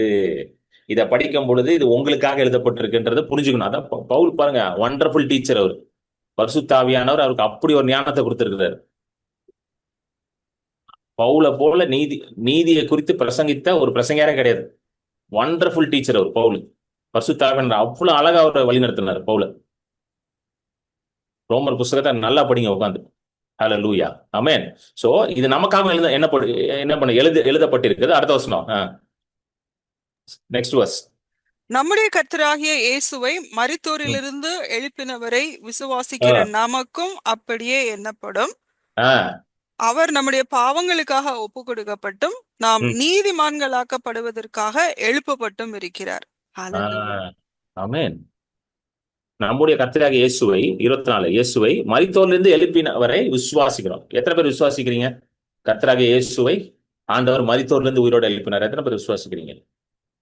உங்களுக்கு நீதியாக அது என்னப்படுது. For you it is imputed as righteousness. அது விசுவாசிக்கிறனால தான் நம்ம கிறிஸ்தவர்களா இருக்கிறோம்ல. ஒரு கிறிஸ்தவன் என்ன பண்றான்? அவர் நமக்காக அடிக்கப்பட்டார், நொறுக்கப்பட்டார், வாதிக்கப்பட்டார், அடக்கம் செய்யப்பட்டார், பாவிகளோட அவருடைய கல்லறை இருந்துச்சு. 3ஆம் நாள் உயிரோடு எழுப்பப்பட்டார். யார் எழுப்பினார்? பிதாவானவர் அவர் எழுப்பினார் பரிசுத்தாவின் மூலமாக. ஹல்லேலூயா. இதை விசுவாசிக்கிறோம். இதுதான் foundation of our Christian faith, that he rose on the 3rd day. இதை விசுவாசிக்கிறீங்களா? வேதம் என்ன சொல்லுது? நமக்கு அது அப்படியே எண்ணப்படும். எப்படியே? நீதி என்று எண்ணப்படும். ஹல்லேலூயா, ஆமென். ஏனென்றால் அடுத்த வசனம், அவர் நம்முடைய பாவங்களுக்காக ஒப்பு கொடுக்கப்பட்டார். எதுக்காக அவர் ஒப்பு கொடுக்கப்பட்டாரா சிலுவையில? என்னுடைய பாவத்திற்காக, நம்முடைய பாவத்திற்காக, முழு மனு குலத்தின் பாவத்திற்காக ஒப்பு கொடுக்கப்பட்டார். நாம் நீதிமான்களாகப்படுவதற்காக அவர் எழுப்பப்பட்டும் இருக்கிறார். சோ என் பாவத்திற்காக ஒப்பு கொடுக்கப்பட்டாரா? நான் நீதிமானாக மாற்றப்படுவதற்காக, நான் நீதிமானாக அடுத்த ஸ்டேஜ் என்னது? டிரான்ஸ்பர்மேஷன். சிலுவைக்கு முன்னாடி நான் பாவி, சிலுவைக்கு அப்புறம் நான் எப்படி ஆயிட்டேன்? நீதிமான். ஹல்லேலூயா. என் பாவத்துக்காக ஒப்பு கொடுக்கப்பட்டார், நான் நீதிமான் ஆகும்படி அவர் எழுப்பப்பட்டார். He was delivered for my offenses, he was raised for my justification. அந்த வார்த்தை ஜஸ்டிபிகேஷன், ஜஸ்டிஃபைடு அப்படின்னு இங்கிலீஷ்ல வரும். இங்கிலீஷ்ல 2 பதங்கள் யூஸ் பண்ணுவாங்க. சில இடத்துல நீதின்னு வரும், சில இடத்துல ரைச்சஸ்னஸ் வரும், சில இடத்துல ஜஸ்டிபிகேஷன் வரும். தமிழ்ல எல்லாத்துக்கும் நீதின்னு தான் கொடுக்கப்பட்டிருக்கு. அந்த ஜஸ்டிபிகேஷனா ஜஸ்ட் லைக் வித்தவுட் சின், பாவமே இல்லாத மாதிரி நம்மளை மாத்திட்டாராம். பாவமே இல்லாம ஒரு மனுஷன் எப்படி இருப்பான், அப்படிதான் நம்ம இப்போ இருக்கிறோம். நம்ம ஆவியில எப்படி இருக்கிறோம்னா பர்ஃபெக்டா இருக்கிறோம். வாசிச்சோம்லாம் 1 யோவான் 4:4, 1 யோவான் 4:17 ஹalleluya. அவர் இருக்கிற மாதிரியே இருக்கிறோம். ஏனென்றால் அவர் எழுப்பப்பட்டதுனால. சோ இப்போ சகல வாக்குத்தத்தமும் உங்களுக்கு தான் சொந்தம். ஏனென்றால் நீங்க இயேசுவை போலவே இருக்கிறீங்க, முழு நீதியோட இருக்கிறீங்க, ஃபுல் ரைச்சஸ்னஸோட இருக்கிறீங்க. சகல அதிகாரமும் இருக்கு உங்களுக்குள்ள, சகல வல்லமையும் இருக்குது உங்களுக்குள்ள, உயிர்த்ததின் வல்லமை உங்களுக்குள்ள வாசம் செய்து கொண்டு இருக்கிறது. பரிசுத்த ஆவியானவரே உங்களுக்குள்ள இருக்கிறார். நீங்களே தேவனோட ஆலயமாக இருக்கிறீங்க. ஆமென். ஆளுகை உங்களுக்குள்ள இருக்குது, அதிகாரம் உங்களுக்குள்ள இருக்கிறது. தேவனுடைய அன்பு உங்களுடைய இருதயத்துல ஊற்றப்பட்டு இருக்குது. அந்த அன்பு ஒரு நாளும் உங்களை வெட்கப்படுத்தாது. ஹalleluya. ஏன்? ஏன்னா அவர் உங்கள் பாவங்களுக்காக ஒப்பு கொடுக்கப்பட்டார், நம்முடைய நீதிக்காக. நான் நீதிமான் ஆகும்படி அவர் எழுப்பப்பட்டார். ஹalleluya, ஹalleluya. Thank you Jesus. காணிக்கை அனுப்புவதற்கான வழிகள் உங்களுக்கு முன்பதாக இருக்குது. இந்த ஊழியத்தை நீங்க ஆசீர்வதிப்பதற்கும், இந்த ஊழியத்தோட நின்று அநேக இடங்களுக்கு சுவிசேஷம் பரவதற்கும் நீங்க கொடுக்க உங்களை உற்சாகப்படுத்துகிறேன். குளோபல் ஹீலிங் மிஷன் இதான் என்னுடைய ஊழியத்தின் பெயர். இது சபை ஊழியம் கிடையாது, இவாஞ்சலிஸ்டிக் ஹீலிங் மினிஸ்ட்ரி, சுவிசேஷ சுகமாக்கும் ஊழியம். ஸோ நீங்க கொடுக்குற காணிக்கை மூலமாக அநேக இடங்களுக்கு சுவிசேஷம் போகிறது. எஸ்பெஷலி அநேக வியாதியில் இருக்கிறவங்க, பிசாசின் பிடியில் இருக்கிறவங்க, கட்டில் இருக்கிறவங்க விடுதலையாக்க கர்த்தர் இந்த ஊழியத்தை பயன்படுத்தி கொண்டிருக்கிறார். வட இந்தியா, நார்த் இந்தியாவில் அநேக இடங்களுக்கு செல்வதற்கு கர்த்தர் இந்த ஊழியத்தை பயன்படுத்தி கொண்டிருக்கிறார். ஆமென். ஸோ நீங்க ஸ்கேன் பண்ணீங்கன்னா கூகுள் பே, ஃபோன்பே, பேடிஎம், மற்ற யூபிஐ மூலமாக கொடுக்கலாம். UPI mobile number 9884160264. இதை யூஸ் பண்ணி நீங்க கொடுக்கலாம். டைரக்டா பேங்க் அக்கௌண்ட்ல டிரான்ஸ்ஃபர் பண்றதுக்கு name Kiran Paul JJ, account number 021201584236, IFSC code ICIC 00000212, account type savings bank, ICICI bank limited, branch Chennai Santhome. ஆமென். வேதம் சொல்லுகிறது, உன்னுடைய எல்லா கையின் பிரயாசத்தினாலும் முதல் பலனாலும் நீ கர்த்தரை கனம் பண்ணு, அப்பொழுது உன்னுடைய பண்டசாலைகள் நிரம்பி இருக்கும், பூர்ணமா இருக்கும், உன்னுடைய ஆலைகள்ல புதிய திராட்சரசம் புரண்டோடும். ஆமென். ஸோ புரண்டோடுவதையும் நிரம்பி இருப்பதையும் சொல்லி உங்களை நான் ஆசீர்வதிக்கிறேன். ஆமென். எல்லா குறைவுகளையும் தேவையிலும் கர்த்தர் அவருடைய மகிமையின் ஐஸ்வர்யத்தின்படி கிறிஸ்து இயேசு மூலமாக சந்திப்பார் என்று உங்களை நான் ஆசீர்வதிக்கிறேன். ஆமென். நீங்க அனுப்பின பிறகு எனக்கு மெசேஜ் ஒன்று அனுப்புங்க வாட்ஸ்அப் நம்பர்ல. இதுதான் என்னோட வாட்ஸ்அப் நம்பரும் 9884160264. உங்களுக்கு ஒரு அக்னாலஜ்மெண்ட் மெசேஜ் நான் அனுப்பி விடுவேன். ஆமென். So God bless you. கொடுக்குற ஒவ்வொருத்தரும் கர்த்தர் ஆசீர்வதிப்பார். என் ஊழியத்துக்காக ஜெபித்துக் கொள்ளுங்கள். ஆமென். இன்னும் அநேகரை லட்சக்கணக்கான மக்களை இந்த ஊழியத்தின் மூலமாக சந்திக்க கர்த்தர் கிருபை செய்வார். ஆமென்.